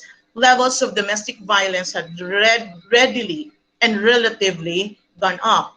Women's rights activists and civil society partners across the world are reporting significantly increased calls for help to domestic violence helplines and heightened demand for emergency shelter. Okay, so because of such cases and pandemic, we have this shadow pandemic that's being launched by UN. And since there is a global increase in domestic violence, a 60-second film narration highlights the alarming upsurge in domestic violence. This is also one of the objectives of shadow pandemic. It delivers a vital message urging people to act to support women. It addresses the pandemic of violence against women. So this shadow pandemic is actually a short film. It consists of a 60-second film, so it's just a minute film. I will try to show it to you later on. I hope that my computer will work on that 60-minute or 60-second film given to us by UN. So who is this behind the shadow pandemic? It is an actress, Kate Winslet, who also, like us, advocates for at-risk and disadvantaged youths, children, parents, and families. Since Kate Winslet is also a co-founder of NGO, they call it the Golden Hat Foundation. And she has spent many years working to improve the lives of autistic people. So Kate Winslet is the narrator of the film later on. I will be showing you.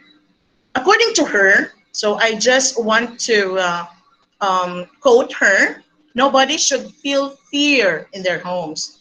Violence at times of crisis or any other time is unacceptable. And I stand with UN Women and all its partners to call for international action on the long-standing terrorizing of women and children within domestic circumstances. So that's according by Kate Winslet. Let's start to take a look why was this shadow pandemic came along? There were several. I know these are just few of the thousands, if not millions, of domestic violence against women and girls. Sad to say, okay, Argentina has increased by 25% since the lockdown began. Argentina.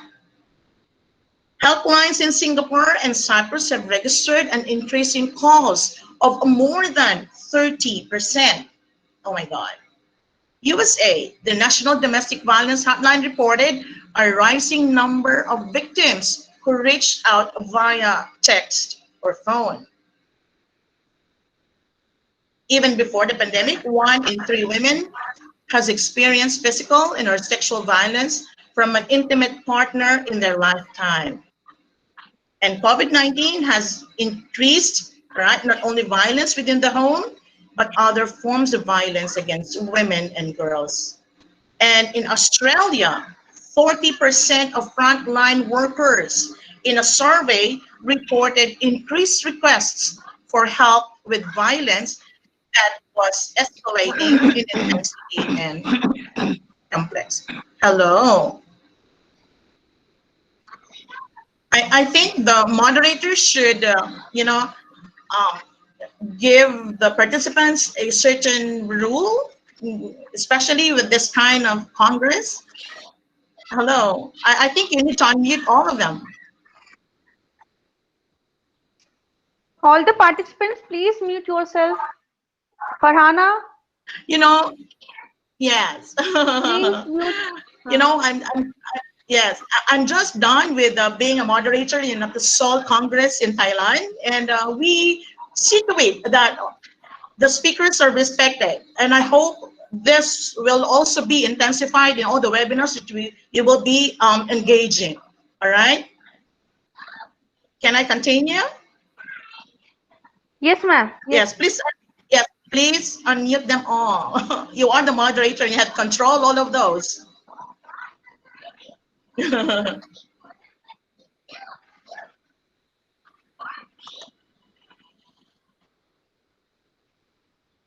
Okay. Okay. And for those who are not interested, may just leave the room, right? Okay, so that's the last of the case on domestic violence against women and girls, that in Australia, there were 40% of frontline workers. For sure, this were women. So this data, these facts were given to us by the Executive Director of UN Women, Dr. Namika of 2020. Okay.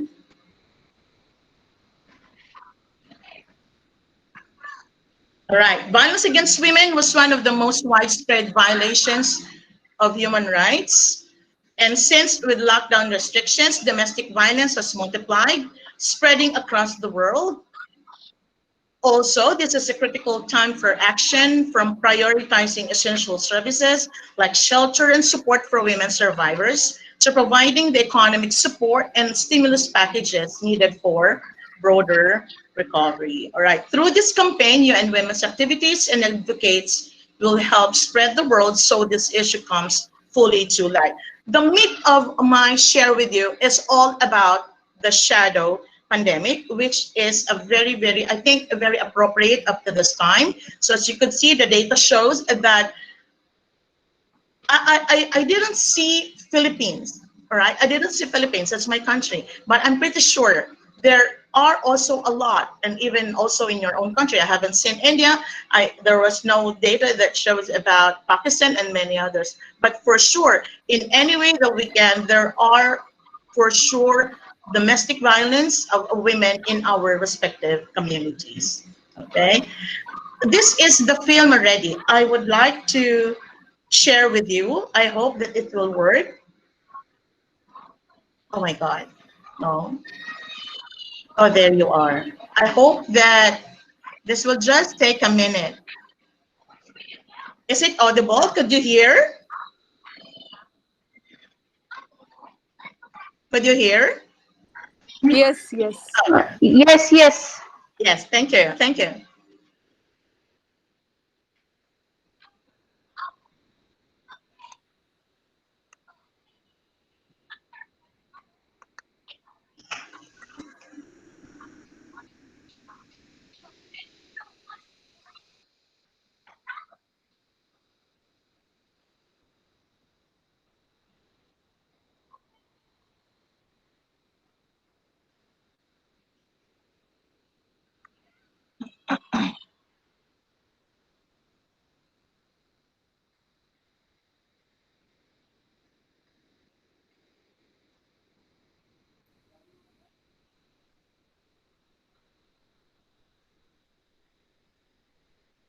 Okay.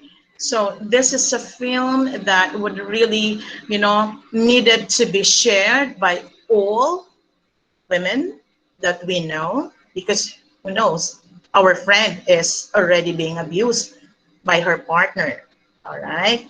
So I would like to add my simple sharing with you about women empowerment by this quotation by Hannah Gadsby. There is nothing, take note, there's nothing stronger than a broken woman who has rebuilt herself. And I would like to take this quotation that really describes who I am. The woman in front of you is really empowered by herself with all the challenges that I've gone through with my marriage, okay?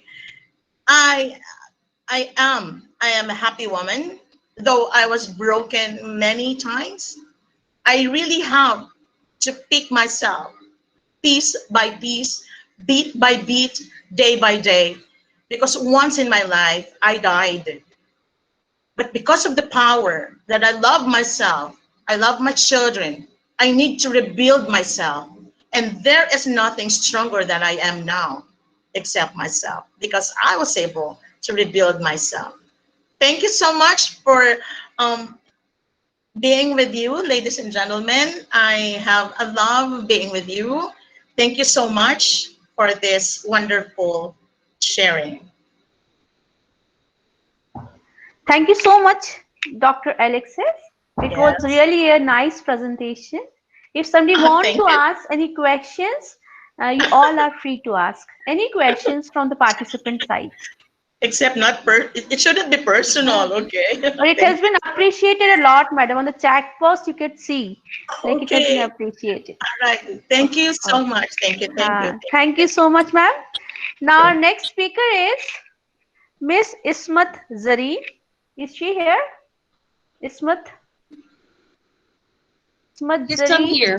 Okay, Hello, okay. I'm here. Hello, madam. Hello, madam. It's my privilege to introduce you. Miss Ismat Zareen is a published researcher in the field of applied linguistics, sociolinguistics, and ELT in international journals. She is a postgraduate in English language and literature from the Department of English, University of Dhaka. She is a recipient of Inspiring Green Educator Award 2018 at the Greenwood School Conference. Her area of interest includes linguistic and cultural diaspora, socio-linguistic comparative phonological studies, psycho-linguistic, teaching language through literature, TESOL and ELT. At present, she works at the Department of English, University of Asia Pacific, Dhaka, Bangladesh, as assistant professor.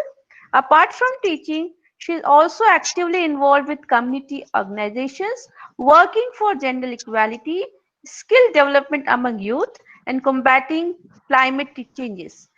So, this is all about her. Now, I request you, madam, to please start your talk.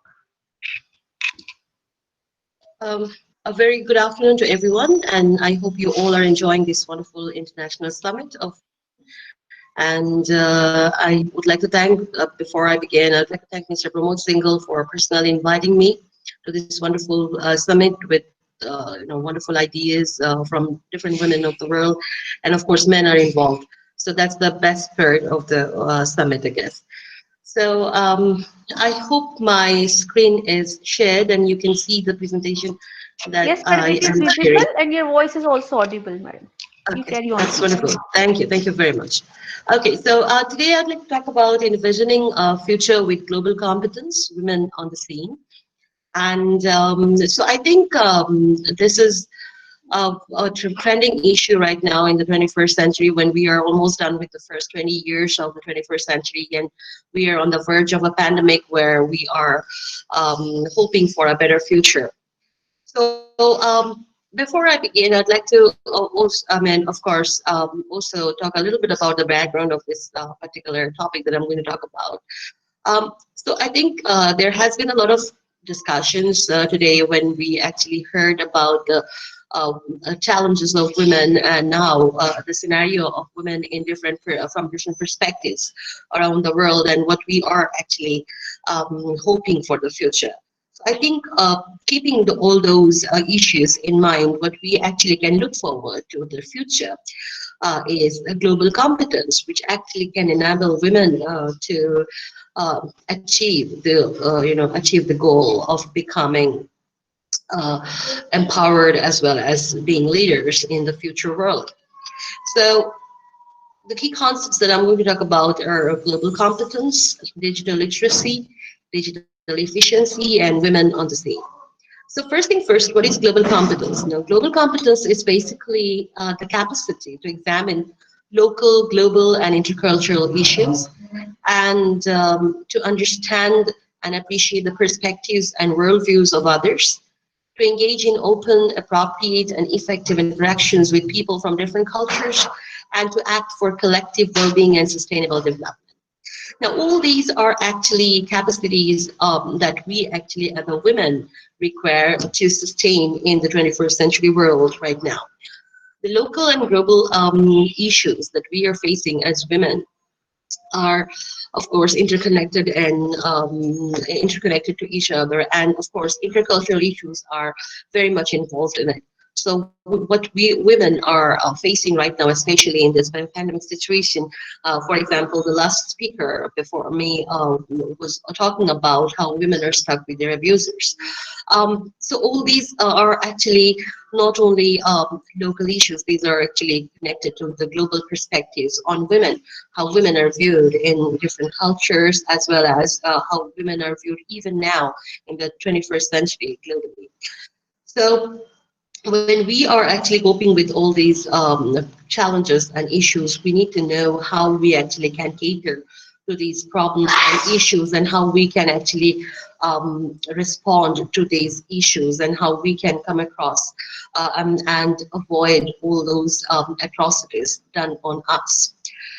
The second thing I think is that when we actually are focusing on being globally competent, we need to, as women, we need to understand and appreciate the perspectives and worldviews of others, what other people are thinking about us. And then, of course, to appreciate, we need to understand how we can change the difficulties and, the scenario where we women are involved, how we can change the perspectives of others and worldviews of others on women and how we are viewed. We need to change that particular, those perspectives of the world. So in this case, what actually happens is that we need to actually understand what will enable us to and how we can change the views on women by others in this world. So in this case, I think the most important part is that we as women, we need to understand and we need to be globally competent, which is actually very, very important to cater to the problems of women around the world, locally and globally, from different levels of the, from different levels, as well as from different cultures and countries.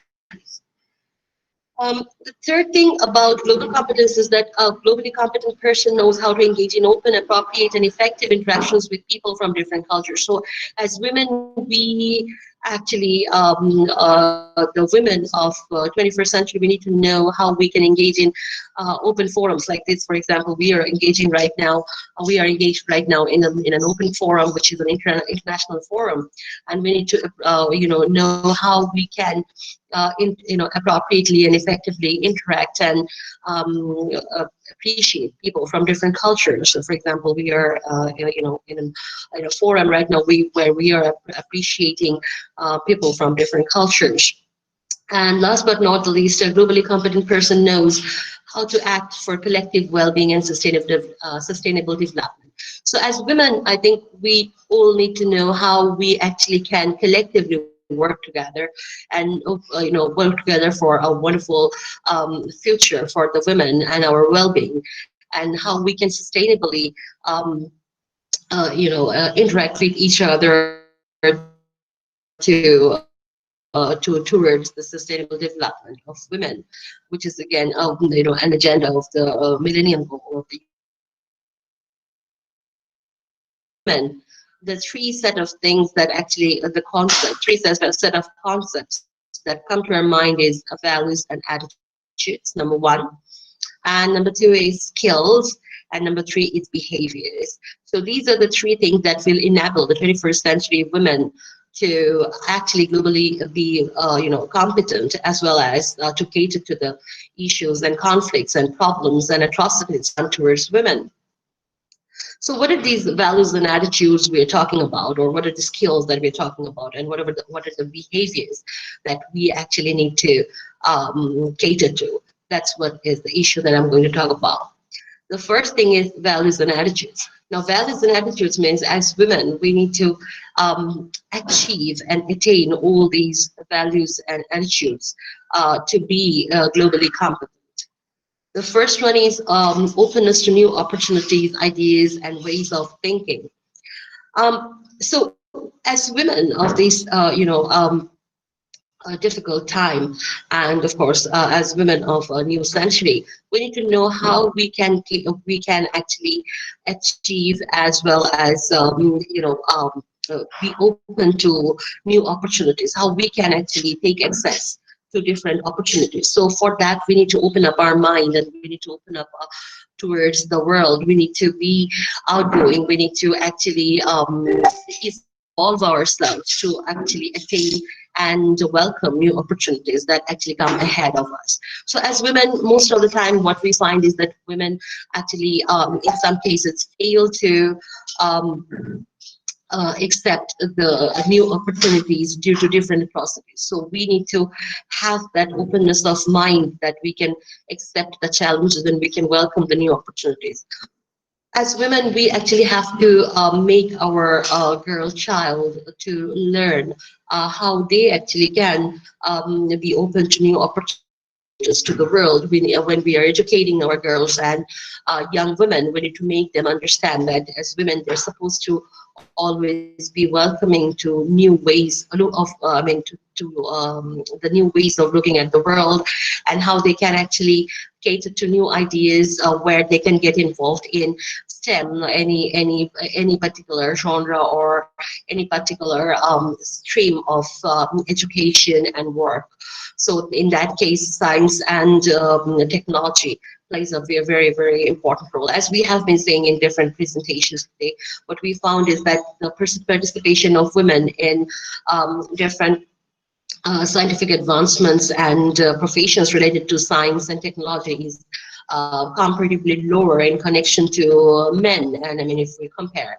So we need to actually make our girl children learn the way they can actually welcome their new opportunities that come before us, and then how they can accept the new opportunities connected to be that science and technology, and or even if it is connected to earth, that's not a problem. But then again, they need to know how they can actually cater to these issues.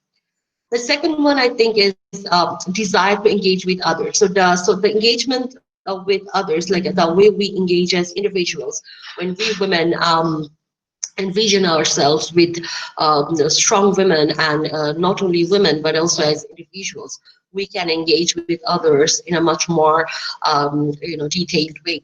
So as women of the 21st century, we need to have that desire when we can openly engage with others in terms of our workplaces and in terms of our educational perspectives.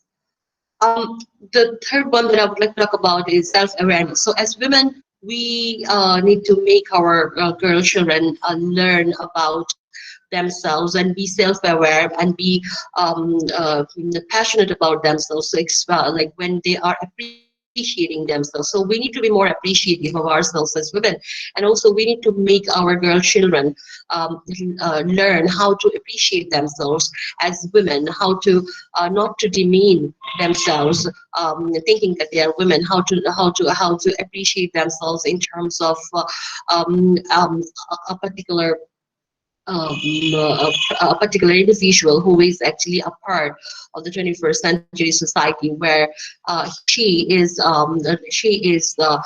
not a counterpart of he, rather than that, I mean, how she is an equal to the he of this 21st century. So it's about the identity, it's about our identity, it's about how we appreciate ourselves, it's about how we appreciate our individuality, and how we appreciate our identity as coming from different cultures and different backgrounds, and how we appreciate ourselves as global citizens, not only locally, but also appreciate ourselves globally. And we need to develop the sensitivity as individuals, not to accept any kind of atrocities, and have the sensitivity to come out of any atrocities with the strength as an individual. So we need to develop this sensitivity as educators or as individuals when we are teaching our girl children, or as parents whenever we are teaching our girl children to be grown-up individuals in a 21st century society, the global citizens of our global society. We need to make them learn this sensitivity and have that strength of mind. And of course, we need to respect the different cultures and societies. So as women, we need to learn to respect the differences of situations for men, for women in different societies. But then again, we need to respect ourselves when we can come out of those differences and be global citizens. And so these values and attitudes, like valuing multiple perspectives. So as women, we of course will we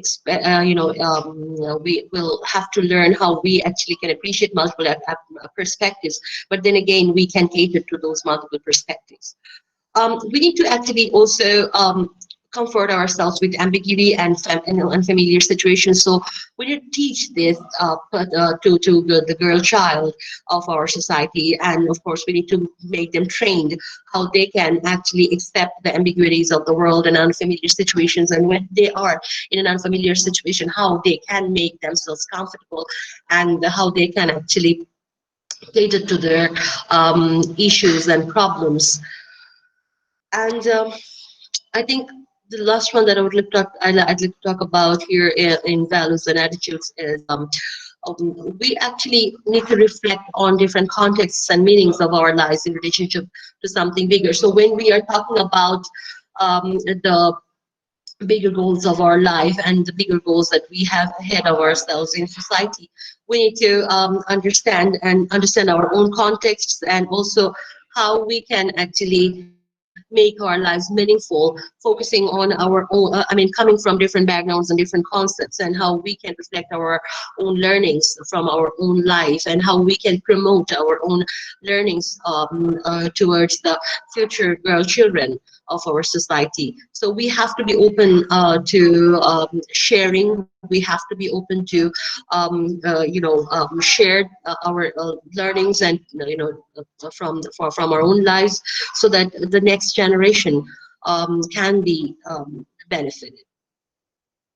So the skills that we, the 21st century women, need to have is that we need to have the skill of investigating the world by framing questions. So we need to know how we can formulate proper questions. So what questions we should ask to people, or analyze and synthesize. And of course, when we synthesize, we need to actually be dependent on relevant evidence. So when we are taking decisions in our life, we need to be, when we are expecting like women to be 21st century women as globally competent, we need to know how we actually can take the correct decisions, drawing from different perspectives and coming into our own, perspectives. So as women, we need to, a globally competent person, and also a woman, we need to know how we can recognize and articulate and apply an understanding of different perspectives. So we need to appreciate other women as well, and of course we need to appreciate their situation and perspectives, and then how help other women to come out of these problems. And most importantly is that we need to learn how we can actively listen and engage in inclusive dialogues for ourselves, betterment of ourselves, and for the betterment of the society, and how we can engage in certain dialogues where we are active citizens. We are active participants, whether it be that from the professional level, be that in the science, and be that in the technological development, be that in from like the very personal level, or family, from family. And most importantly, a global citizen or a global woman actually is globally competent in 21st century digital technology, for which we are here to talk about. So the women are coming ahead to take over the arena of IT section, as well as from different walks of life. When women are working professionally, they are becoming much more digitally competent and fluent and efficient, be that in education, be that in the technological advancement sector, or in IT, as I was talking about, or when we are talking about women becoming scientists, they are also taking digital advancement as a tool for their own development. So that's the best part. So we actually need to get into digitalization even more if we really want ourselves to be globally competent. We need to get involved in digital literacy and digital efficiency even more. And at the same time, we need to make sure that we acknowledge and we train our girl children from the very beginning of their life to be digital friendly as well as digitally efficient. So we need to train them in a much more proper way. We need to train our girl children to be the global citizens in future with the aid of the digital technology. And so we as women, we need to learn how to be resilient in new situations, and then come out of the difficulties of our life being much more confident. So we need to develop these skills, this particular skill among ourselves, as well as pave the way for the future children. So I think the most important thing is that we need to, as women, we also need to be skilled in critical thinking. So we need to be efficient thinkers and critical thinkers when we actually can compare and be creative in our own job sector or even in personal life, and be problem solvers, not accepting the problems, rather solving our own problems in our own way, and of course collectively how we can come together and we need to find out new ways for ourselves to overcome our own atrocities of the atrocities of our own lives. To that end, of course, the digitally competent women actually knows how to create platforms for other women and come together to create new situations for their own life. So, is my presentation clear? Should I continue? Is it okay? Yes, okay. Thank you very much. All right. So, yeah.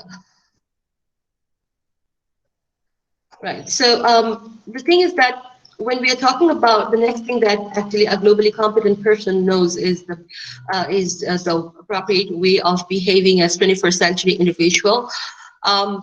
A person who actually seeks out and applies an understanding of different perspectives to problem solving and decision making, and forms opinion based and yeah, so opinion based okay, and yeah, a person who seeks out and applies an understanding of different perspectives to problem solving and decision making. And as women, we need to actually be aware of these particular skills, forms opinions based on exploration and evidence. So when we are talking about women of 21st century, we need to be aware of this particular behavior when we actually know how to explore and form our own opinions based on evidences. So we need to also make our women be committed to the process of continuous learning and reflection. So continuous learning and reflection is something that comes from a different that actually concerns different parts of our life, be that professional or personal. And when we are talking about 21st century women, we need to be aware that we need to keep learning and reflect on our learning all the way of throughout our life. And so we need to continue and keep learning whenever we are, even if we are in a profession. So this commitment is it has to be to ourselves and to the society. So in most cases, we women are stopped by the society and by, in some cases, by the family members where there are abusers who actually want us to in some cases be static in even if we are in a profession, to be static. But then again, we women have to understand that we can't stop learning and reflect on our learning. This has to be continued. So as the 21st century, we have to make our girl child learn that they have to continue learning and reflect on their learning for the rest for the whole time of their life. So a person who is globally competent shares knowledge and encourages discourse, and of course we need to be, we need to share, we need to be given, in some cases it is told that we have to be given opportunity to share our knowledge. But then again, we have to understand as women that no one gives us the opportunity, but rather we create opportunity to share our own knowledge. And so we have to be creators of different platforms and share our knowledge and encourage discourse from very different walks of our life. And as 21st century women, we have to be able to translate our own ideas into our own ventures and into our own ventures in whether we are working in science or technology or education, it doesn't matter, but we have to know how we can translate our ideas and our own concerns and into into betterment for our life.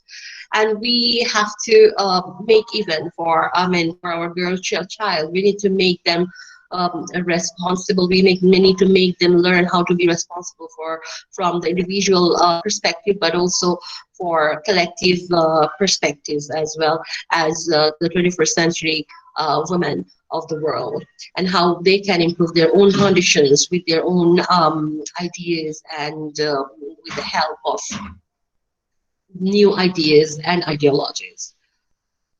So with all these behaviors and skills and also values and attitudes, a person becomes globally competent. So of course we want our 21st century women to be globally competent, and that's the main goal. That should be the main goal of our future generation, to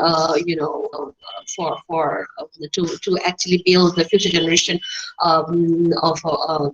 who are coming. And especially when we're talking about girl child, we have to make them understand that to be leaders of tomorrow, to be leaders of the 21st century world, which is ahead of us, they have to be globally competent. They have to be globally competent individuals. They have to act as globally competent individuals. So we actually have to, when we are at the verge of a pandemic, and when we are expecting a better future, we have to plan ahead. And when we are talking about all these atrocities towards us, we have to make ways for us where we actually can enable the future generation who are expecting guidelines from us, who are expecting a proper guidance from us. We have to guide them to be globally competent. And I think though it's a new idea in every sector for education, science or technology. The idea of global competence only can make a woman cater to all the issues and atrocities and challenges which are being faced by different women in different parts of the world, from different cultures and different countries.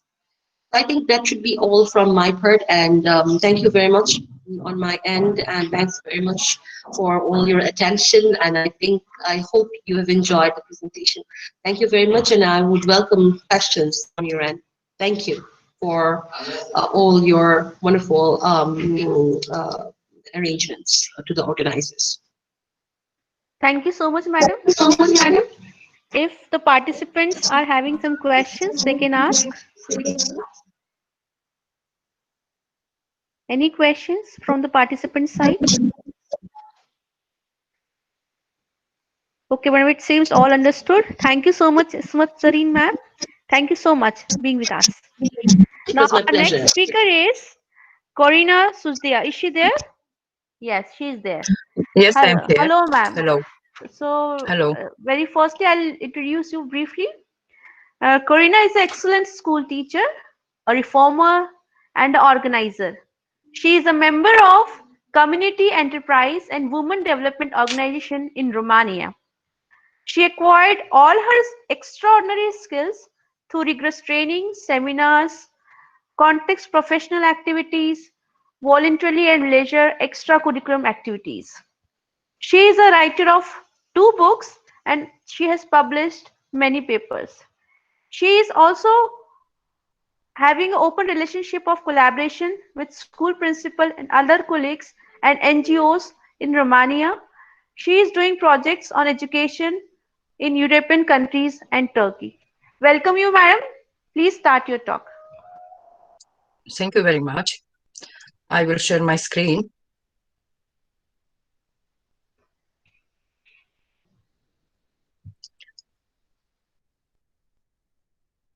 Can you see my screen?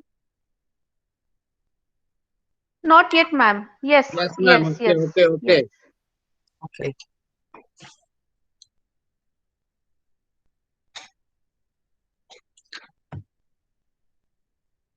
Women Leadership International Summit, theme Women Leadership Science and Technological Development. Corina Suzdia from Romania. Nice to be here with you all today. History special. 15 women who changed Romania and the world. There was been times when men were seen as better sighted for most jobs, and women were denied access to many careers opportunities. But in spite of many obstacles, there have been many women who changed the world's history forever. Many women have played vital roles in Romania's history, changing not only Romania, but also the entire world. They've excelled in many areas, from politics to medicine, aviation and sports, putting Romania on the world map. Here is a list of great 15 Romanian women.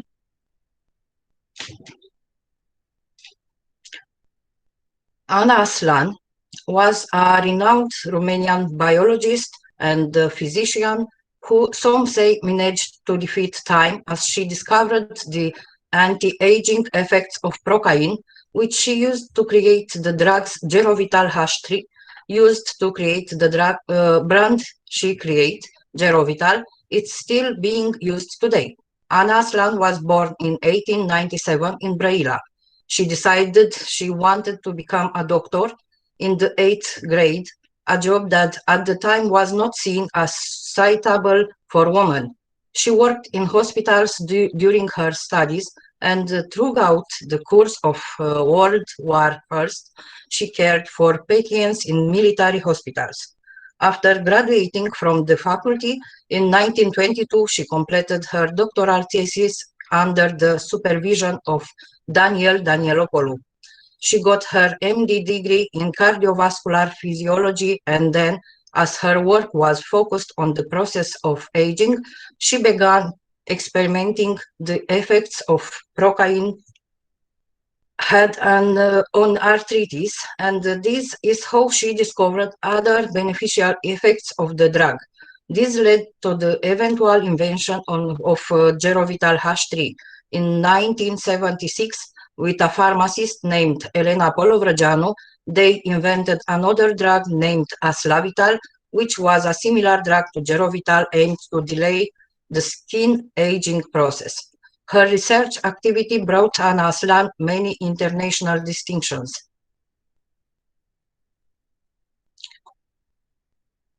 Sofia Ionescu-Ogrezeanu is another Romanian woman who made history in medicine. She was the first woman neurosurgeon in Romania and actually one of the first in the world. She was born in Fălticeni in April 1920 and, supported by her mother, applied to medical school in 1939. A few years later, in the fall of 1943, she became an intern at Hospital Number 9 in Bucharest. It was 1944 when, during the first bombing of Bucharest, she performed a successful emergency brain surgery on an injured boy. She was a neurosurgeon for 47 years at Hospital Number 9, being part of the first neurological team of Romania, which helped develop this part of medicine in the country. Sofia Ionescu-Ogrezeanu died in Bucharest in March 2008. Ecaterina Teodoroiu, a heroine of Romania, fought and died in World War I. First in the village of Vădeni, born in the village of Vădeni, nowadays a neighborhood of the city of Târgu Jiu, in 1894, Ecaterina Teodoroiu wanted to become a teacher, but the Romanian kingdom entered World War I on the Allied side and she started working as a nurse. Later, after the death of her brother Nicolae, who died on the front, she replaced him and became a soldier. It was an unusual decision for a woman at the time, but she proved her worthiness as a soldier.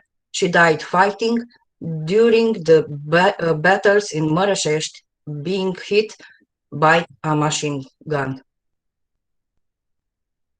Sarmiza Bilcescu was yet another woman who broke the rules for her time. Born in 1867, she attended the law school in Paris and was the first European woman who ever obtained a license and a PhD in law from the University of Paris. Moreover, she was also Europe's first woman attorney after being admitted to the Bar Association in Ilfov County in 1891. However, she never practiced, and the next woman to apply for a Romanian Bar Association, which happened to be the same bar in Ilfov County, was not accepted. Nevertheless, Bilcescu remained active in feminist circles and was among the founding members of Societatea Domnișoarelor Române, or the Society of Romanian Young Ladies, which was trying to fight for higher level of education among women.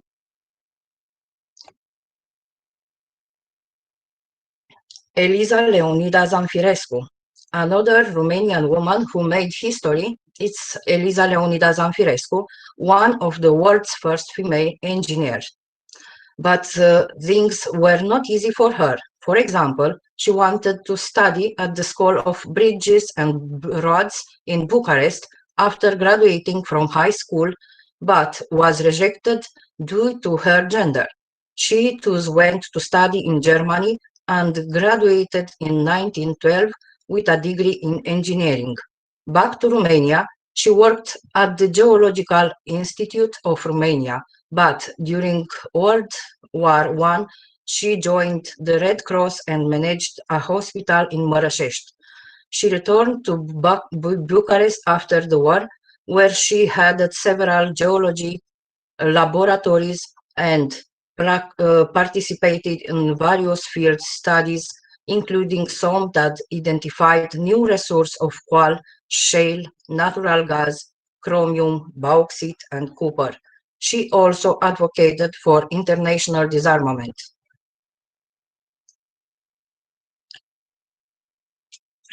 Elena Caragiani Stoenescu, the first Romanian woman aviator was Elena Caragiani-Stoenescu. Born in May 1887, she was the daughter of Dr. Alexandru Caragiani. Her first flight happened in 1912 with a Wright plane that was brought to Romania especially for the training of pilots. She attended the Aerial League School but was refused a license because she was a woman. She managed to obtain the pilot license in France in 1914. Elena Caragiani-Stoenescu died in March 1929 in Bucharest.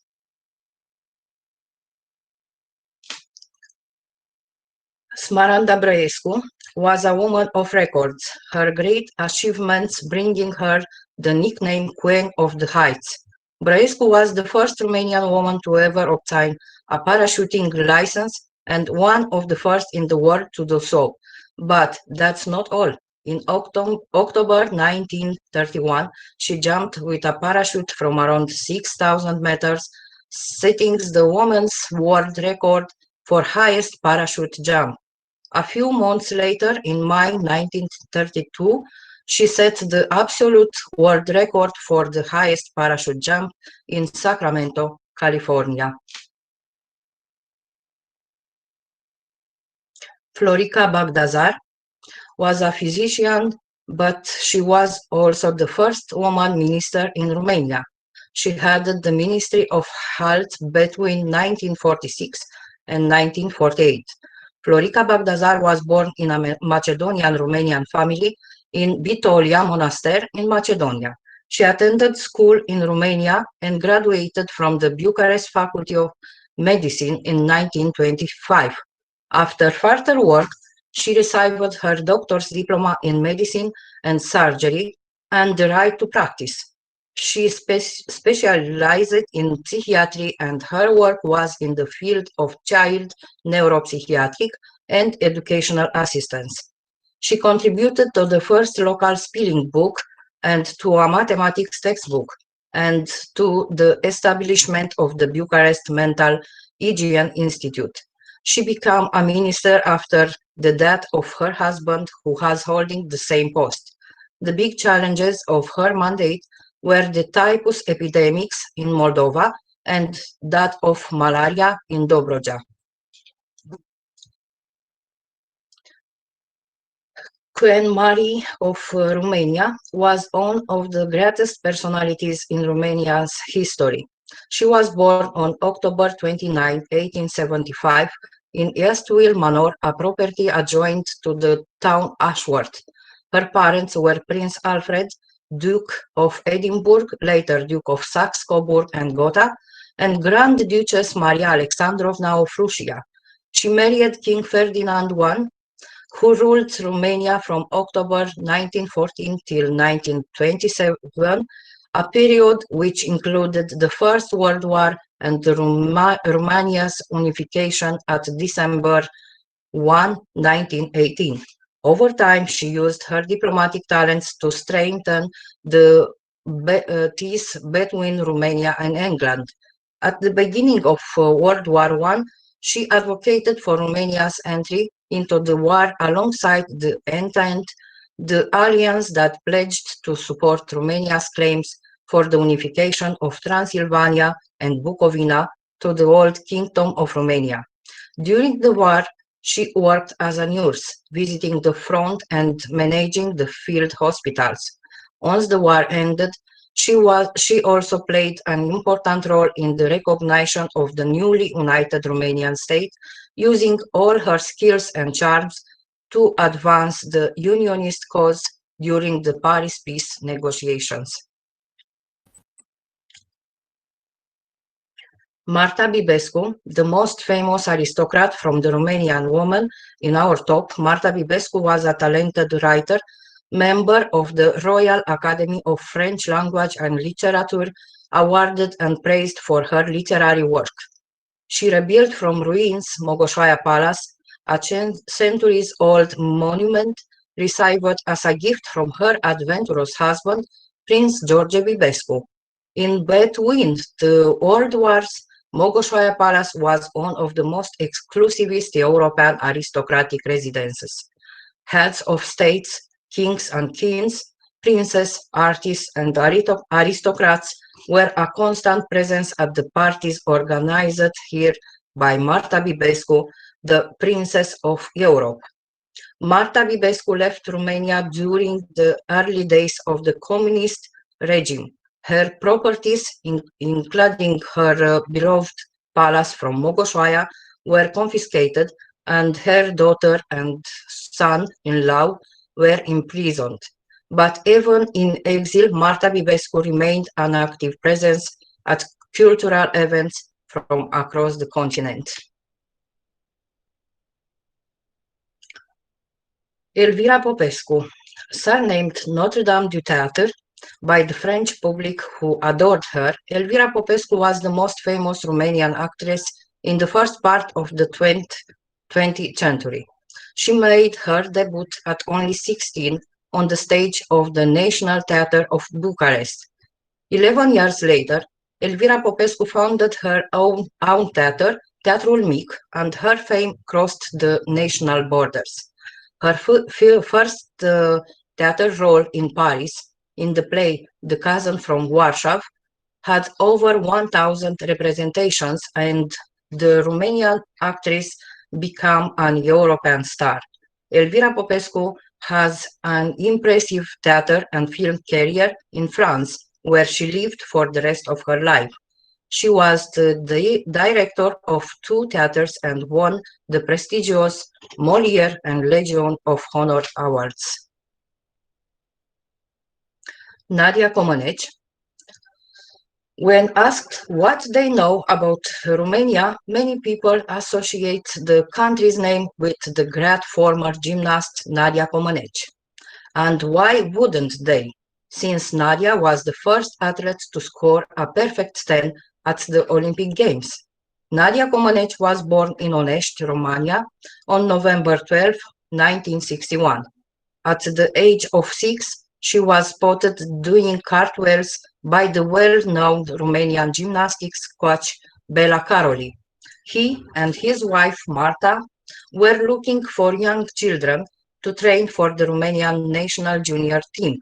8 years later, after a lot of hard work, Nadia became the star of the 1976 Summer Olympics in Montreal, Canada, when she earned the first score of 10.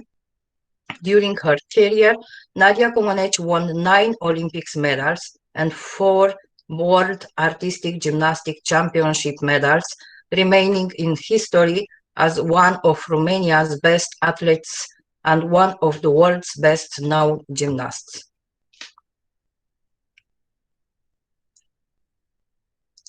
Maria Crâșmaru, Romanian Maria Crâșmaru, 65 years old, entered the Book of Records in an undeserved anonymity with 2 extraordinary achievements ticket in 2000.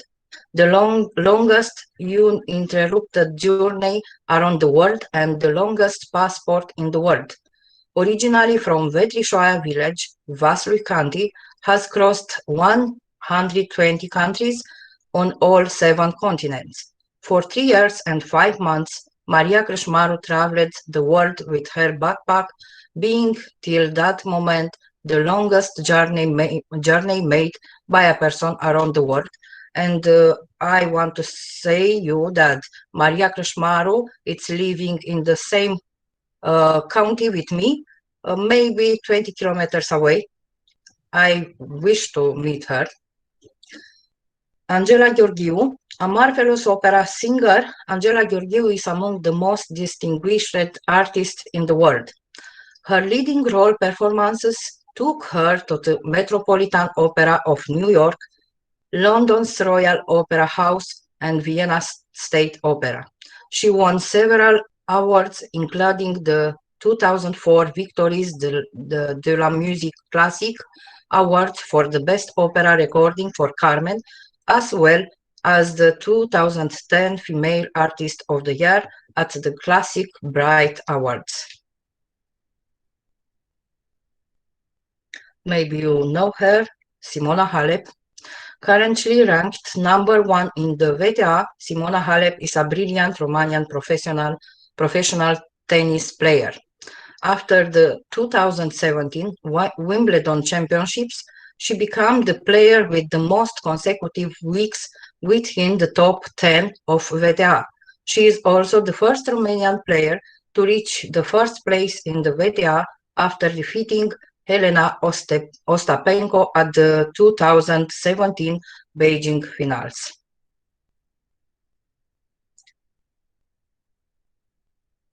Woman from northern Romania captured in the Atlas of Beauty. Romania was named by a leading medical tourism expert and global healthcare consultant, Dr. Prem Jaghiazi, among the list of 19 countries where visitors can see the world's most beautiful woman, reads news thaivisa.com. Romanian women have been described as elegant, educated, active, caring, empathic, feminine, developing positive attitudes and promoting traditional values. According to the GID website, the Romanian women have all that a man is searching when choosing a wife. They are also known for their native intelligence and for giving priority to culture and personal development during their life, Dr. Prem also writes. However, Dr. Prem said that we agree that every woman is beautiful regardless of country she lives in.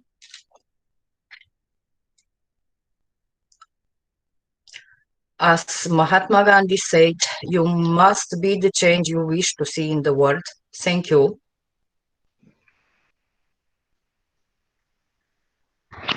Thank you so much, Corina.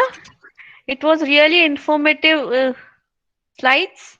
We could know so many ladies are there in your place. They are doing great. It's really remarkable. Thank you. So, thank you so much. Our next speaker is Dr. Supavade. Is she here? Yes, she's here. Okay. Hello, ma'am. Yeah. Good afternoon to all. Oh, good afternoon. Let me introduce you first. Supavade ma'am received the BS degree in computer science from Mahidol University in 1993. She received the MS and PhD degree in electrical engineering from the University of Washington, USA. In 1996, she joined Chulalongkorn University in June 2001. Currently, she is an associate professor at the Department of Electrical Engineering with a specialization in video technology. She has successfully guided 9 PhDs, 27 masters, and 32 bachelor graduates. She published over 130 papers in international conference proceedings and journals, and also contributed for 4 international book chapters. She has project management experience as a project leader and former technical committee chairs to the Thailand government bodies in telecommunication and ICT. She is very active member and working with IEEE, IEIC, APSIP and ITU. Welcome you, madam. Please start your session. Okay, thank you very much for your kind introduction, and yeah, I'm glad to have a chance to join this international event that focus on the women leadership. Can I share my screen? Okay, so please wait. I hope you see my screen. So yeah, I have listened so far of wonderful speaker, and yeah, I have learned a lot, and I believe that you feel the same as me. So for my aspect, I would like to talk a little bit about women in STEM, and also what are my activity toward to promote the women in STEM. Yeah, so as introduced, I'm from Chulalongkorn University in Bangkok, Thailand, and shortly introduced, Chulalongkorn University is the first established university in Thailand. We rank #1, and we are the comprehensive university, cover all of the discipline. And currently we are listed as the rank of 96 in the world top university for academic reputation, according to the QS World University Ranking 2021.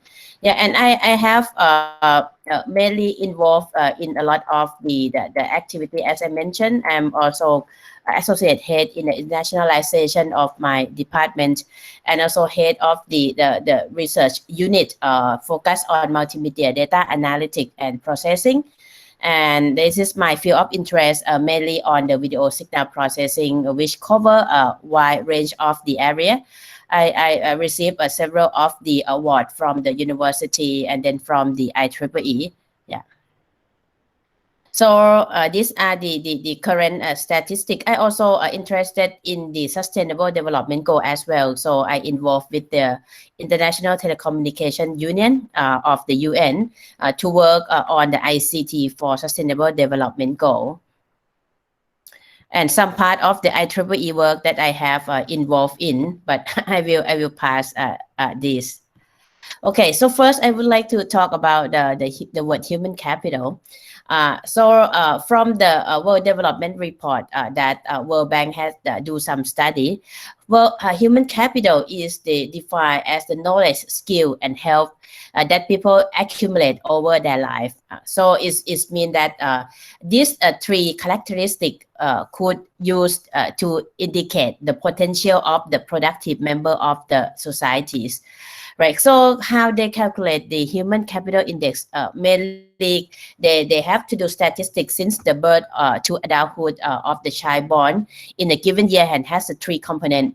First, like the measure that how children would survive from the birth to school age of 5, and then the measure of expected year of the quality at just school. That combine also the quantity and quality of the education that provided by the country. And also other two broad measure of health is mean health standing rate and then adult survival rate. So that are the three key factors. Okay, and if we take a look at the human capital index in 2018, so we could find the several country has been index vary based on, of course, the condition of the country. I believe that Thailand would list something, I think, in the middle. Okay, so and then we could see like a Singapore list first, and then some country in Africa list the last. But overall, it has the very good thing that it is very important that the country could pay in terms of the policy, and then also in the contribution in improve the human capital, which is the very important resource of the country that keep the country going. And I believe that education is also, greatly important, as of course I'm one of the professor. Okay, and I love this quote by the Nelson Mandela, the first president of the South Africa, that say education is great engine for personal development, right? So it means that through education, if even we born in any status, we could become successful. Right, so it is what we have, not what we are given, that separate one person from another. And then United Nations also, expressed that we as the world, in every state country, we have to work toward the 17th Sustainable Development Goal. So this is the 2030 agenda. Okay, that of course was established in 2015. So it has been viewed that for the 15-year plan to achieve all the sustainable development goal, all of these are of course important. Quality education is important, and as we could see that the gender equality is also very important, right? So in terms of the women in STEM, right? So for the World Economic Forums, they have done some study on the three things that to know about the women in STEM, and this just the recent study from this February 2020. So it has been found that, of course, on average, the 30% of the world researchers are women, and then also less than a third of the female students choose to study higher education course, right? So when we talk about STEM now, it's like a math, also in engineering. But of course, now there is a word STEAM as well, that they put art into the term. And then it's very important that creativity, design thinking, should be also used, so that we could be able to make a further impact. Right. And then also women in working in STEM field publish less and often receive less pay. So also this is maybe not that the present study, but it does show something that even female student and employee are underrepresented in STEM related field. We may be able to do something about it. And there are additional information also from the UNESCO. Okay, that talk about the size gender gap. That also, in line of the previous slide as well. And this also focus more on the breakdown of the female researcher in Africa, Asia, and then the Pacific.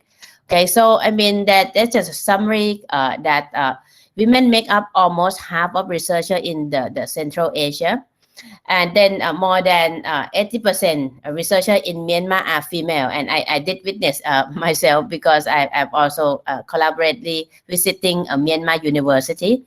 Okay, and then more researcher, there are more women researchers than men, also in Azerbaijan, in Thailand, and in Georgia. And there are also average fall in Southwest Asia, which have less than 50%, 15% in India and Nepal. Average 40% in Latin America, Caribbean, Middle East, Central and Eastern Europe, and also average 30% in North America, Western Europe, and Sub-Saharan Africa. Okay, so this is some statistic also about the size gender gap that still happen, although in some situation in the country is better than another. Okay. And then also, this is also another the statistic from the STEM women, which is like study the organization in the UK, that only a fraction of the female students select a STEM related field in higher education. Okay, so it could be seen that the global situation for women in STEM remain characterized by the gender imbalance. Okay, and then here we just can see that women are underrepresented in STEM course in higher education in UK. And then like we could see that something that low number in terms of the ICT, the mathematics and statistics, and engineering and manufacturing. So we could see that there's still existing the bias and gender stereotype that it could drive some away for those who really want to pursue a STEM career. Right, so mainly like if women want to pursue the STEM career, they may face some prospect of like the less pay or restricted career progression. Okay, so mainly there are several of the reasons, and I believe that many of our speakers already mentioned about that. Maybe about the family decision that would like the female, okay, to study something that are not related to science and engineering. Some financial consideration that also possible. Also, I believe that now, like in many countries, there are open opportunity, and also like in terms of the fair consideration, okay, of given of the scholarship, okay, and then also the workplace culture and discrimination can still exist. So that is something like may drive women away, but I do hope that if we all study, there are some organization, and then the government that know about this, so somehow they could use some policy, okay, that makes some equality happens. Okay, so this is like the first part. So next, I just would like to show about what are some of my activity that I do to promote in terms of the STEM. Yeah, so I'm the chair of the Women in Engineering in Thailand section is under the IEEE. And there are many things that we could do. Important thing is that we should reach out, and we should also do a collaborate activity as well with other female colleagues. Okay, so many times we receive a visit from professor. So this is Professor Lamalata from Kamaguru College of Technology, India, which is also the very well known the female professor, okay, who work a lot on the women in engineering. So she visited us in last year, and that also, I mean, many of the students have attended her talk. Okay, and also other events that we could do is that we could have some women in certain technical society area. Okay, so that happened in many of the flagship international conference of the IEEE, and this is one of the event that I co-chair, which is a Women in Circuit and System. So we invite the very successful female engineer, okay, to talk about what her contribution and also how she could, I mean, survive, I mean, the workplace and success. Okay, and then many times I also there are many events, something like a Women International Leadership summit that happened in Bangalore also last year, that I have a chance to go to give a keynote talk. And then also this also other event that happened in Thailand is a Women in Circuit and System again. Okay, and this time we have many successful female professor from the university in Thailand joining. And this is also like another event. Okay. And this is the event that I like to point out.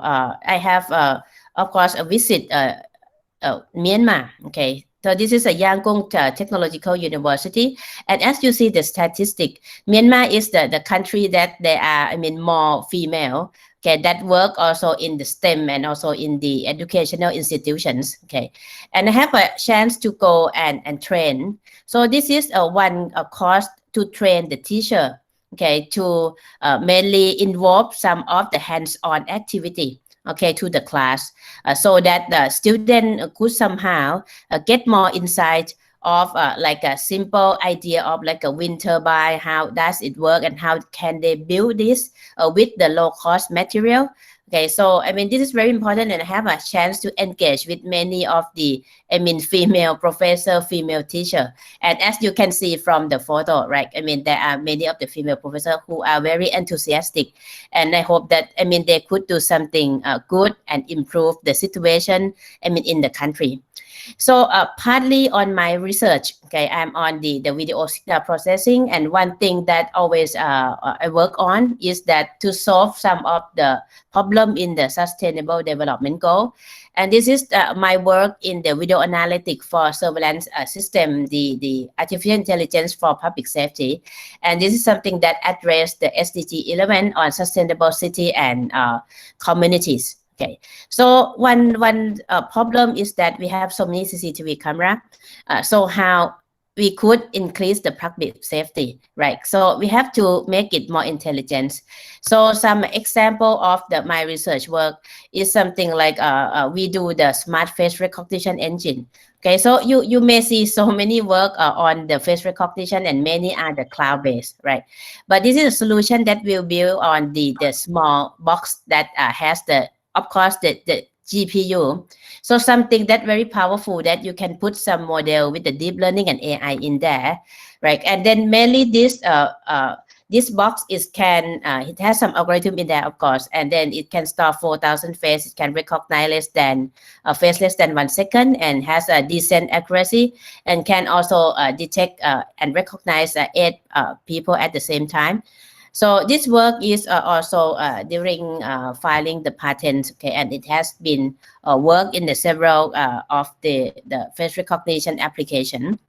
And another work that's also important, and believe like today during the COVID period, we may need some kind of work as well, is about the anomaly detection. So mainly when we see all the video, right, how we could learn and detect that if some of the activity, some of the behavior is like is not normal, because anomaly is something that is deviate from the normal, right? So we should have a certain of the brain, like to tell that, okay, if a person, okay, just walk normal, right, and after that they suddenly run out from the scene, so it should be able to detect that is an abnormal crowd activity. Okay, so this is one of the research work that we just published on the IEEE Access. Okay. So toward the women in leadership, I would like to, conclude that of course, this is very important that we need to identify and focus on the strength. Okay, so somehow you have if you are young, you have the opportunity to learn and then to take many of the tasks, so you could see what is your strength. But at a certain age, okay, it is important that you focus on your strength and work on it, because we do not have time to work on many things. And the cross-functional skill is very important. Okay, so today not only you know the technical skill, right? Digital skill also very important, but cross-functional skill, something like a team leader, and then you can work with other, right? So, and then also presentation. Okay, so many things that very important for cross-functional skill, it would bring you to success. And network is always very important. So to build and then to collaborate, okay, not only the colleagues in your country, but build also in other country. And I believe that this event is very important, right? So I saw many email that people introduce themselves, right? So I hope that we could connect also through this event as well. Mentorship is very important, right? So throughout my life, I has a chance to be a mentee, and I have a great mentor. And now I also become a mentor and have many mentees as well. Okay, so it's very important. We learn from the success. We have many female, success, right? So we could do that. And then avail yourself for the leadership. Okay, so one thing that like sometimes you feel that you may not be good enough, you cannot lead. Okay, but it is our opportunity. It is like our chance that we should try to create what we could do, our value, and keep accumulating. Okay, and then if you someone give you a chance to lead, or you can nominate yourself as well. So don't be afraid, okay, to take the leadership position. Time management also very important. Okay, so work-life balance, we cannot like, even if work too hard, workaholic is not been that good. Okay, so you need some time for the personal time, okay, to relax and then also to exercise. So as the health is very important, if your health is not good, you cannot do anything. And lastly, the important thing that allow me to do so many things, and then at the give access and also the achievement at a certain time, is about the goal setting. So you need to set the short-term goal, long-term, and also medium goal as well. Okay, so that would be the part. If we do not set a goal, it's very important to achieve many things. So I would like to thank you for your kind participation, and I believe that today is a good sharing session. And I welcome you to contact me, and then we could connect later. So thank you very much again. Thank you so much, Superveda madam. Now our next speaker is Ikra. Dr. Bandra. Dr. Bandra, yes, please sir. invite Dr. Bandra. Please invite lady from Greece. She is here. May I call her Analgis from Greece, please? Yeah, please, madam. Hello. Yes, please start. Okay.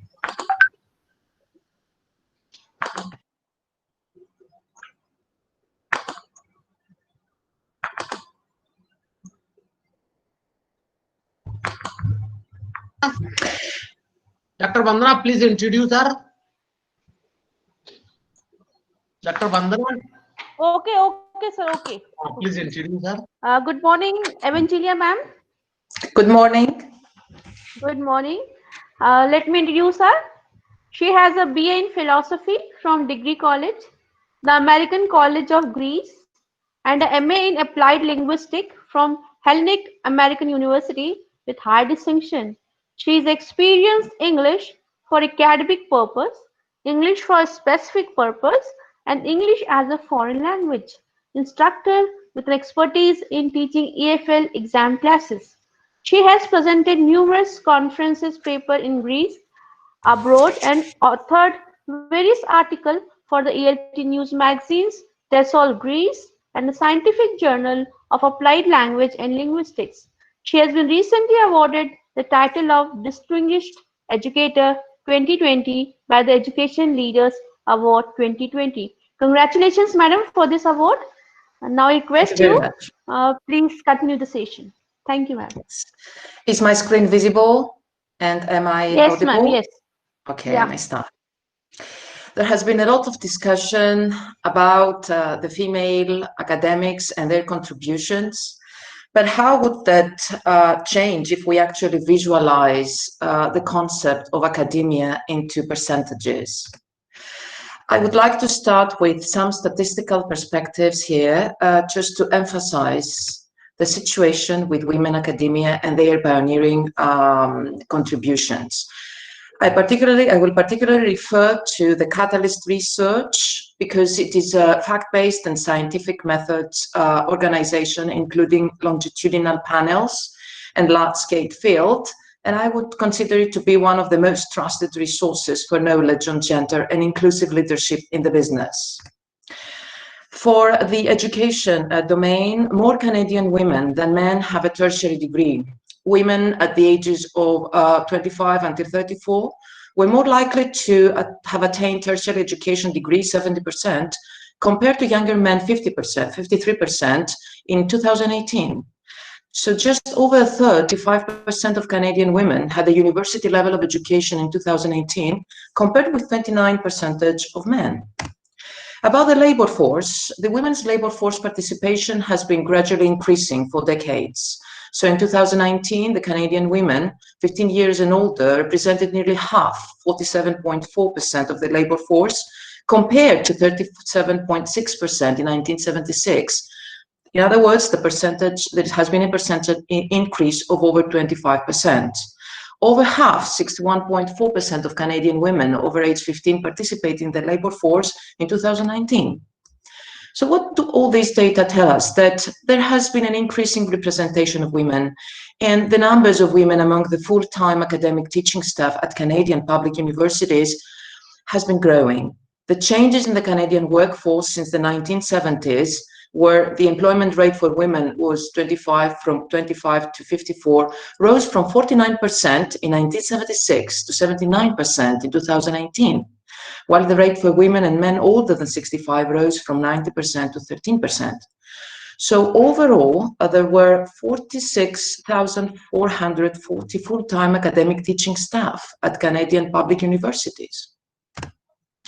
The women's representation among the faculty now is on the rise in Canada. And of course, I'm not going to refer only to Canada, but many other countries as well. But with reference to Canada, there has been a full-time academic teaching staff in Canadian universities. 41% of full academic teaching staff were women, compared with 13% in 1970 or 1971. By way of comparison, in 2018, 47% of the Canadian workforce were women, compared with 34% in 1976. So we see very, very big changes. We know that in universities, the career trajectory starts at the assistant professor level. And then within these ranks, the proportion of full-time female teaching staff is increasing, the women approaching parity with their male counterparts in all ranks, with the exception of full professors, because there are always gray zones and problematic areas that they need still to surpass. In 2018 and 2019, 44% of associate professor, 50% of assistant professors, and 55% of the level below assistant professors were women. So we see that the percentage of women has risen from 3% in 1970-71 to 28% in 2019 and 2019.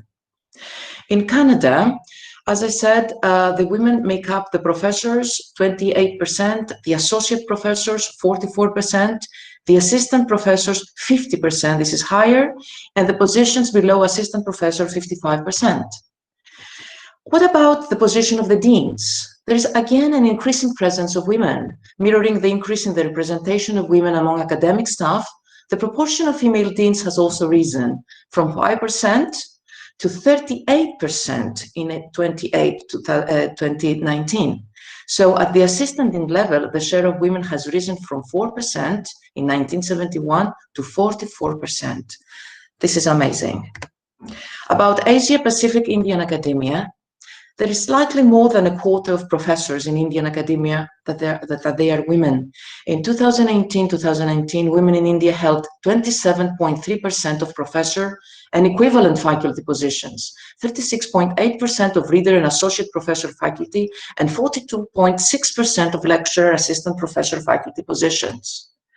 Parity has been reached at junior colleges in Japan now, but universities lag a little bit behind, because in 2018, women represented over half, the 52.3% of full-time junior college teachers in Japan, but just 24.8% of full-time university teachers. More women are becoming college presidents, although the progress remains slow. From 1986 to 2016, the number of women college and university presidents jumped from 10% to 30%. So here we're talking about a 200% increase. Again, an amazing number. So what do all these trends suggest? They suggest the opportunities to lead higher education institutions, that they have gradually increased for women and minorities as well, although they appear to further skew the pool of candidates towards white males, because their works against efforts at diversifying the presidencies are still there. So diversifying the college presidency will only continue to grow in importance. And as the President Molly Corbett Broad said, diversifying the college presidency will only continue to grow in importance, especially as the nation's student body grows ever more diverse. I'm hopeful that this research will help chart a course for the future of higher education leadership. There are also some structural barriers and biases that limit women's chances for tenure. Tenure evaluation processes, especially for the preference of research productivity, they favor men over women. But in the United States, women are less likely than men to achieve tenure and hold high-ranking positions. While women in the United States held nearly half of all the tenure track positions, in 2018, they held just 39.3% of tenure positions. So this is a blackened area. Now I would like to move on to the historical perspective and talk about the transition from the 19th century to the 20th century. According to Fletcher and Palermo 2006, as cited in Pillar and Quest in 2019, the struggle between old barriers and new conquests of first women in universities outlines the routes and the strategies that are adopted by pioneering women and reveals their individuals' odysseys, paths, and transgressions. It mainly addresses one of the most groundbreaking milestones of the change in the contemporary era, and this is the access to university for women. The history shows that the criteria of the patriarchy has not always been decisive. Despite the assumptions that prevented the freedom of women, they also indicated their huge ability to create cracks in that patriarchal context, and all the processes that the women underwent, and they fought to conquer a new sphere for their lives, their access to university and the world of epistemological education and professional careers. So all these pioneer women were remarkable for their lucid insistence, undaunted by any frustration when they were given access to the classroom. And even when this classroom was denied or discouraged, they persisted and they kept continuing studying for professions traditionally reserved for men. The historical insight now into female winning strategies. What do all these women do and actually succeeded? Strategy one, they took advantage of legal loopholes. They expressed their determination and demands. They traveled to other countries where they could enroll at a university, no matter how many obstacles they encountered at home. They took legal action. They created associations with women. They expressed their feminist convictions and beliefs and publicly defended them from any kind of criticism. And the last strategy, they defined their feminism in other writings as well, in the written discourse. This attitudinal behavior and this encapsulation of all the strategies opened doors for women in academia. And let me refer to the quintessential historically oriented messages that they discovered a surprising revelation at the time. In scholarship and in the university classroom, they found a setting where they became more aware of their abilities and of their inevitable role they might play, in addition to practicing their profession They became really, really deeply involved in various activities with a considerable social impact. So that kind of female associationism was fostered. There are strong historic whispers of academic identity. Many pioneering women publicized their achievements, and in this way, they spread their wildfire from country to country. The first female university students in Catalonia presented their doctoral thesis, and many Latin American women took advantage of the public forum to defend their struggle. And allow me to present some whispers here. They said that, just one extract, did some whisper, others disapprove, a few or many applaud. I feel, upon private self-examination, that I have not lost anything by educating myself, that I have not diminished my woman's dignity, not twisted the character of my sex. No, education is not, as many claim, a problem, but it is salvation. From a legal historic perspective, in many countries, there was a legal vacuum that denied access to higher education, but it was not considered straightforwardly, nor expressly forbidden by law. And this is where they took advantage, women, of this legal loophole to enroll at universities. But again, the law stepped in to reinforce all the conventions and banned them in several countries, Spain and Russia. But even after laws were passed in different countries, women again, they were given the right to attend university, but still, until now, they encounter numerous obstacles. So these obstacles could be seen in a relationship between tradition and the patriarchal social model and law.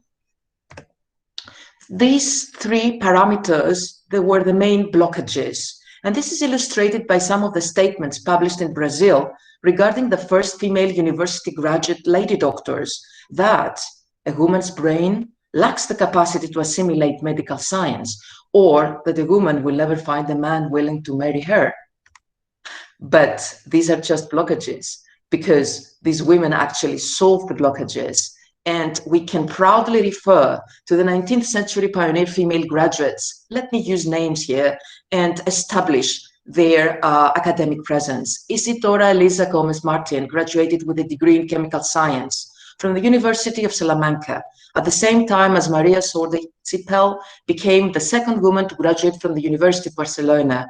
3 graduated before 1910, 2 in Barcelona and 1 in Salamanca, and 4 in each of the 2 following decades. The Americas, we have the first female student enrolled in philosophy and literature, and the second, Teresa Iglesias Recio, studied medicine. The valuable role now of the 19th century female science writers, a lot of evidence. Successful British female science writer in the early 19th century was Jane Market. Her books, Conversations on Chemistry and Conversations on Natural Philosophy, biology as well, was progressing in the 19th century, with the discovery that women had smaller brains was used to reinforce the stereotype, because here we talk about stereotypes, that women were incapable of intellectual study, a great myth. So Somerville wrote on how this affected her life, the gendered brain. And she said that there is a brain plasticity and connectivity that can display all these old notions of gendered brains. At a very popular science, her very popular science book. And she also, this is an example that how women can contribute important notions in already established topics. Now, let me move to the 20th century female graduates. We talk about the emerging field of pharmacy. And in 1918, 2 pioneering women were awarded the first doctorates at Salamanca in pharmacy and science. There is also the early incorporation of 2 women in the university faculty in the 1930s in the field of physics. In Spain, the first woman to graduate from law school, along with Cirivella Marin in Valencia and Coscuelo Jimenez Fernandez did. Sorry if I mispronounce the names. We also see the contemporary prism of the women scientists in the 21st century. We honor a new era of female academics in terms of degrees and awards. In the early 21st century in the United Kingdom and the United States, 50% of medical degrees and doctorate degrees in the biomedical sciences were awarded to women. awards. In 2009, 3 women captured the award: Australian-born American molecular biologist and biochemist Elizabeth Blackburn, and American molecular biologist Carol Grader for physiology, and protein crystallographer Ada Yonath for chemistry Nobel Prizes. So all these science Nobel Prizes. In 2014, May-Britt Moser. 2015, the Chinese scientist too. And in 2019, Donna Strickland became the 3rd woman to win the Nobel Prize for Physics, and engineer Franz Almond, the 5th woman in the field of chemistry. This is a diagrammatic representation of the present statistical shift. We see 3 factors. There has been a great increase in the number of women entering higher education. There are also campaigns to encourage the girls and the women to pursue their interests, and there is a great movement toward gender equality. No matter how many gray areas they are still pervading, there is this movement. We cannot deny that. Let me finish with the words of Tian Wei, because these words, for me, are the pertinent ideology for the modern lecture halls of the 21st century, that any society that fails to harness the energy and creativity of its women is at a huge disadvantage in the modern world, because the progress for women is progress for anyone, and we should never forget this. Thank you very much for listening to me. Thank you, madam. Very nice presentation. Thank you, madam. You're welcome. As I already introduced Ikra Akram, madam. So, madam, please, Ikra Akram, madam, are you there?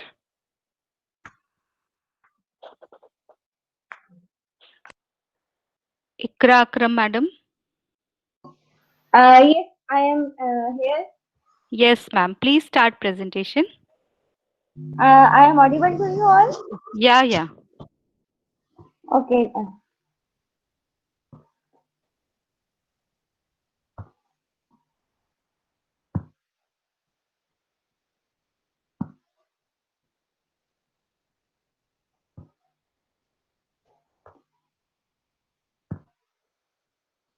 My presentation is visible to you all? Yes, madam. Okay. I want the keynote speakers let all what I want to say about this. I want the keynote speaker said you educate a man, you educate a man, you educate a woman. They said when we are educating a woman, we educate a family. But in my viewpoint, when we are educating a woman, we educate a whole generation. We develop a generation through women empowerment. So empowering our women and by educating our women. Empowerment is the process of increasing the capacity of individuals or groups to make choices and to transform those choices into desired actions and outcomes.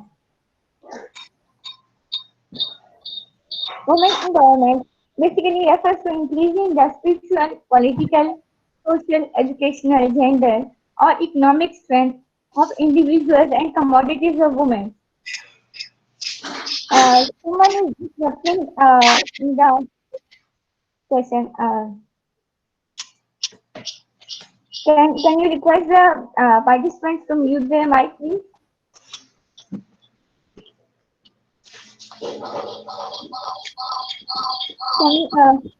Can you please? Participants, please mute their mic.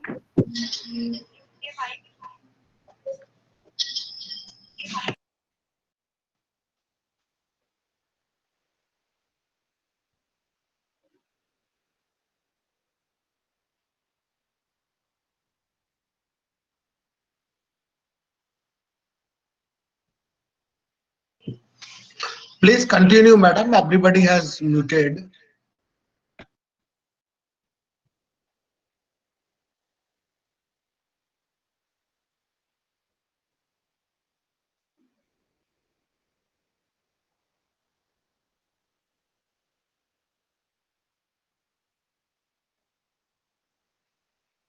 Hello, madam. Hello.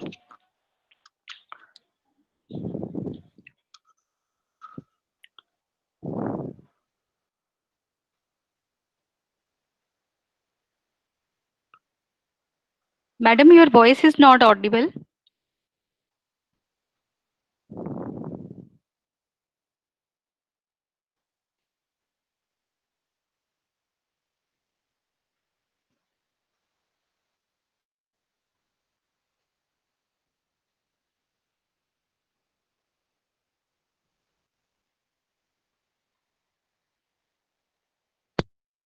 Audible now?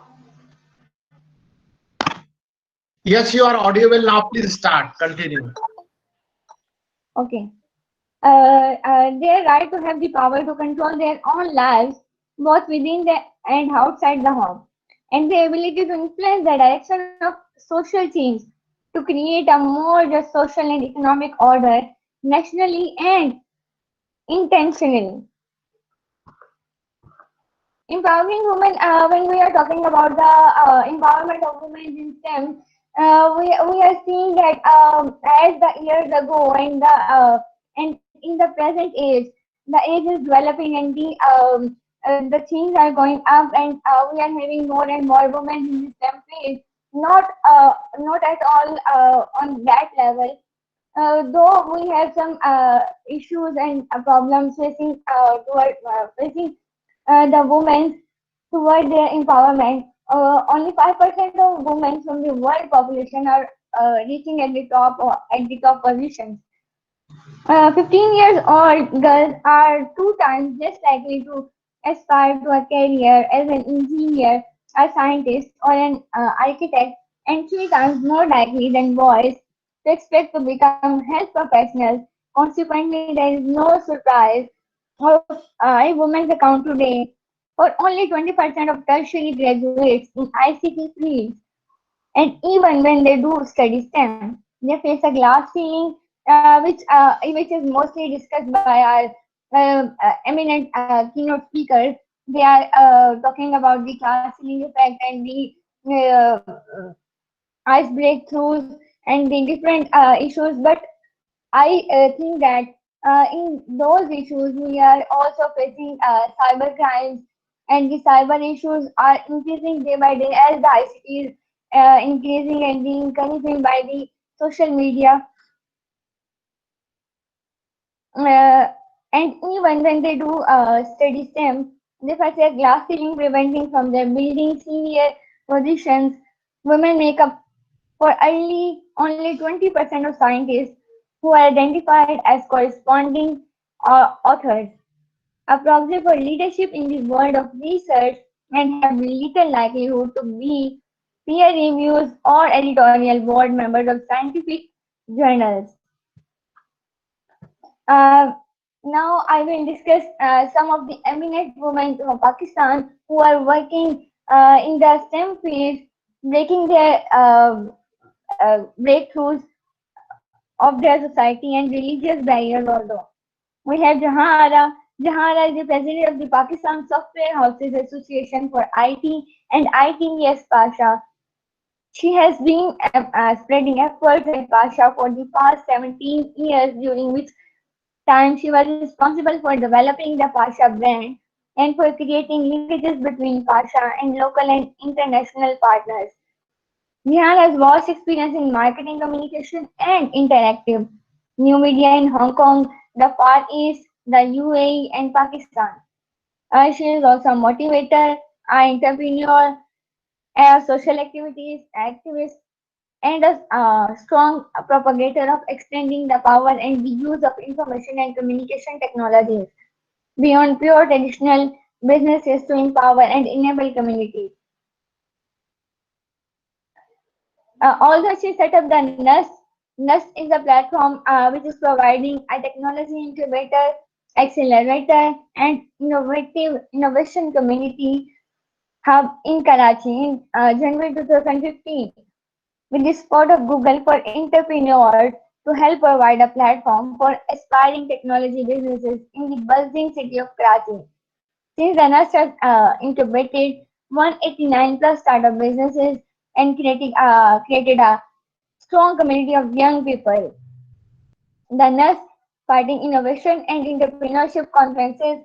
This club has become to go to premier event that becomes together startup innovations, professionals, investors, and students on a platform to engage, learn, and collaborate. After that, we have Tasneem Zahra Hussain. Tasneem Zahra Hussain is an eminent scientist, writer, and educator who obtained the Bachelor of Science in Mathematics and Physics from Kannada College and a Master's degree in Physics from the Qaid University. She was awarded a scholarship by the Abdus Salam International Center for Theoretical Physics to study in the field of high energy physics in Trieste, Italy. Hussain obtained her PhD in theoretical physics from SCORM University and then went on to do her postdoctoral research at Harvard University. While still a postdoc, she helped focus the Lahore University of Management Sciences, School of Science and Engineering in Lahore, where she later taught as a faculty member. Tasneem Zahra Hussain, Pakistan, she presents first string. She is the first string theorist in Pakistan at the mere age of 26. Recently published a new book, Only the Legends Threads, which functionalizes major breakthroughs in physics for the minds of people who lived in those periods of discovery. After that, we have Nigar Datt. Nigar Datt is the executive director of Digital Rights Foundation in Pakistan. She is an accomplished lawyer and a human rights activist. Nigar Datt is one of the pioneers who have been campaigning around access to open internet in Pakistan and globally. She has been actively campaigning and engaging at a policy level on issues focusing on internet freedom, women and technology, digital security, and women's empowerment. Mrs. Datt has been recently included in Next Generation Leaders list by Times Magazine for her work on helping women fight online harassment. After we are seeing Zeka Yaftali's efforts in inclusion of women in decision making at a national level, while also producing research that looks into the intersectional issues faced by women on the ground, currently serving as the executive director for the Women and Children Legal Research Foundation. Zeka also serves on the board of Women's Regional Network, Gender Advisory Board, and Afghanistan Constitutional Network. Her research is a call on the urgency of discrimination and violence against women and girls. Works such as early marriage in Afghanistan and women's rights on heritage and property provide evidence-based research highlighting the day-to-day challenges women facing on Afghanistan. Zeka has previously served as a bank board member for Afghanistan Women's Network and is currently the chair of advocacy for approval of family law, the sexual harassment advocacy group, and is a co-chair of the Child Protection Action Network. Asma Zahir. Asma Zahir is a youngest Pakistani computer scientist who only last year became the proud recipient of International Business Machine Prestigious Award, Best of IBM 2019. She is also the first Pakistani computer scientist to have received the honor from IBM. Asma Zahir has an undergraduate degree from Punjab University and a master's in software engineering from National University of Computer and Engineering Science, Emerging Science. Her core area shows analytics, cloud computing, and cognitive computing systems. Samiha Naim. Samiha Naim is a lead geologist, United Energy Pakistan Limited. Samiha graduated from the University of Karachi with a BS degree in geology back in 2017. Right after her graduation, she was hired by BP Pakistan E&P Corporation as a trainee geologist. As part of her training program, she worked in different departments, which gave her the opportunity to learn about the entire exploration and production cycle. This helped her understand how different disciplines work together to achieve company objectives. She was hired as a reservoir geologist in 2009, responsible for recommending new development wells. In 2014, she was awarded the Fulbright Scholarship to pursue MS in Geology at Louisiana State University, USA. Samiha joined United Energy Pakistan in March 2017 and is currently working in exploration. Her current assignments include recommending new areas for exploration as well as identifying new exploratory prospects. We have Fiza Farhan. Fiza Farhan is a Pakistan-based woman entrepreneur and development expert. Focuses on the US magazine Forbes 30 Under 30 list of social entrepreneurs for 2015 and again in Forbes Asia's list of 30 Under 30 social entrepreneurs in 2016. She represents Pakistan on the United States National Secretary General's first ever high-level panel on women's economic empowerment, along with global leadership, in addition to being the chairperson of Chief Minister's Pakistan Task Force on Women Empowerment and member of National Steering Committee on Climate Change for Pakistan.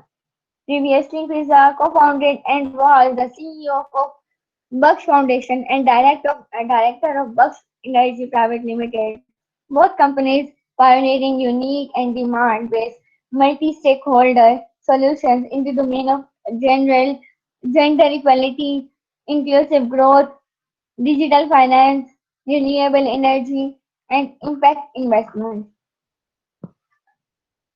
In July 2016, Fiza involved her professional journey as an independent advisor consultant on a national and international scale in sectors that align with her interests and expertise, broadening her horizon of impact towards multiple sustainable development goals and creating value-added partnerships between the public, private, and development sectors.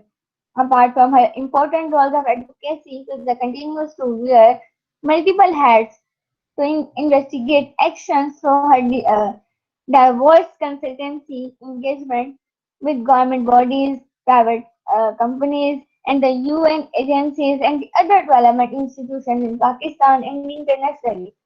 Fiza is a graduate of Lahore University of Management Sciences and has an MBA from Warwick Business School. Apart from all these women, other women are facing many challenges which have to be solved by the committees and by the government and the related institutions, and the challenges which women are facing during the women empowerment, that includes the digital evaluations of a new window or opportunity for the G20 to spur their goals of gender equality. The digital evolution characterized by artificial intelligence, big data, cloud computing, and mobile robotics could improve women participation in economic life and enhance the economic and social autonomy of women in three ways. First, mobile and digital technologies offer women the potential to bypass some of the barriers traditional cultural and mobility learners, particularly in emerging and developing countries.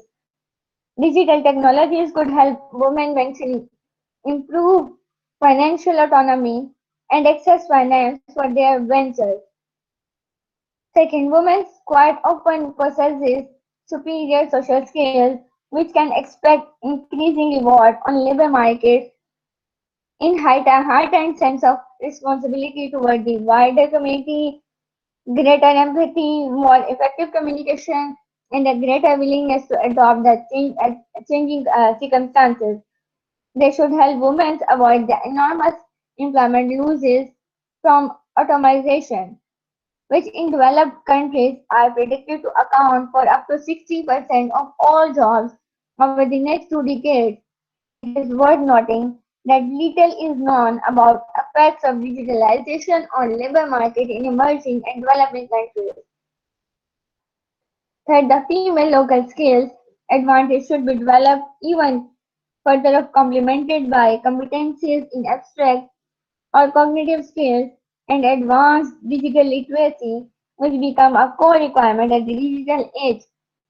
Such skills complementaries are expected to increase and they could open the way for women into better paying management and leadership positions of jobs.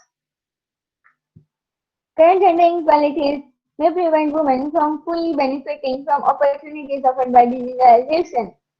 Women often find themselves trapped in a vicious circle, where current gender gaps hinder the chances for future improvement, thus prevailing legal and cultural restrictions toward female autonomy in many emerging and developing economies tend to prevent women from increasing digital devices that could help overcome some of these restrictions and even at the most developed countries, lower female enrollment rates in higher education, especially in STEM fields, science, technology, engineering, and mathematics, deters women from fully realizing the chance offered by digitalization. Accordingly, women are at risk of missing out on the most promising jobs of the digital age. Digitalization is likely to create a vast variety of new opportunities for entrepreneurship. Two, current gender imbalances like gap in entrepreneurial skills, lack of developed social networks for female business founders, insufficient number of female role models of entrepreneurship, and prevalence of financial constraints may keep women from recognizing and pursuing those entrepreneurial opportunities. If women are to realize their full potential in the digital age, the government needs to target these current gender gaps. Many of these gender imbalances can effectively be addressed by means of developing new digital technologies. After that, what we can do at the end of the government and at the end of the individuals, the government should make the policy is thus required to pave the way for a successful adaptation of the new digital age opportunities by women. Given the potential for gender gap persistence to undermine any future gains to women from digitalization, the leader need to take action and leader seems resolved to do that. Since the Watershed 2012 Glasgow Bus Summit, they have repeatedly committed themselves to overcoming the barriers preventing the full economic and social participation of women. Several earlier studies analyzing the challenges of digitalization for gender equality have already come up with recommendations for remedial policy action. These policies include providing universal, affordable, sensitive, secure, and open broadband internet access, fostering female digital literacy, encouraging more women to enter tertiary education and STEM occupation, facilitating web-based female entrepreneurship, and empowering women financially through innovative digital finance tools and e-government. Many governments have already taken measures to achieve these goals. Still, progress is slow, but there should immense need to foster this progress. We should establish an early warning system for potential adverse effects of digitalization on gender equality. We have to redesign existing government programs to foster women's economic and digital inclusion. We have to help women complement their social skills and higher education and advanced digital skills. We have to support high quality online platforms to foster women's entrepreneurial skills. We must have to popularize innovative web-based instruments that improve women's entrepreneurs' access to financial capital. And we have to represent half of the women represent half of the world's population, and gender inequality exists in every nation on the planet. Until women are given the same opportunities that men, our entire societies will be destined to perform below their true professional potentials. The greatest need of the hour is change of the digital and social attitude to women. But what we could do, basically, we should have to change the minds of the men. We have to change the mind of the society. We have to change the culture. We have to change the societal impressions. We have to change the societal pressures. But we can how we can implement all these things. We can implement all these things by changing the mind, which is the basic thing. Before doing these all steps, we first have to change the mind. We have to first have to change the minds of the individuals, starting from their homes, and then go move further. Thank you so much. Before concluding, thank you so much, Dr. Mutmaina, who gave me opportunity. Thank you so much, Ms. Pooja. Thank you so much, Dr. Sangat. Thank you so much for all listening me. Thank you so much. Thank you, madam. Any questions from audience?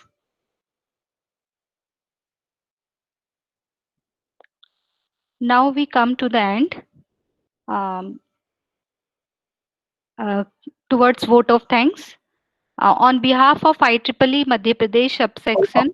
Dr. Karna, one more speaker is there. I think Dr. Karna, please check the schedule. One expert from Thailand. Please check the schedule. Dr. Karna? Yes, sir. But yes, sir, I check. Okay. Then you please continue.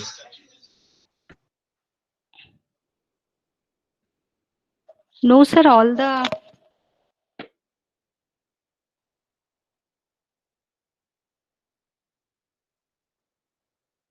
I think all completed, sir. Yeah, anybody from the participants, if they want to speak something, let us take feedback of their first. Anybody from audience would like to say something?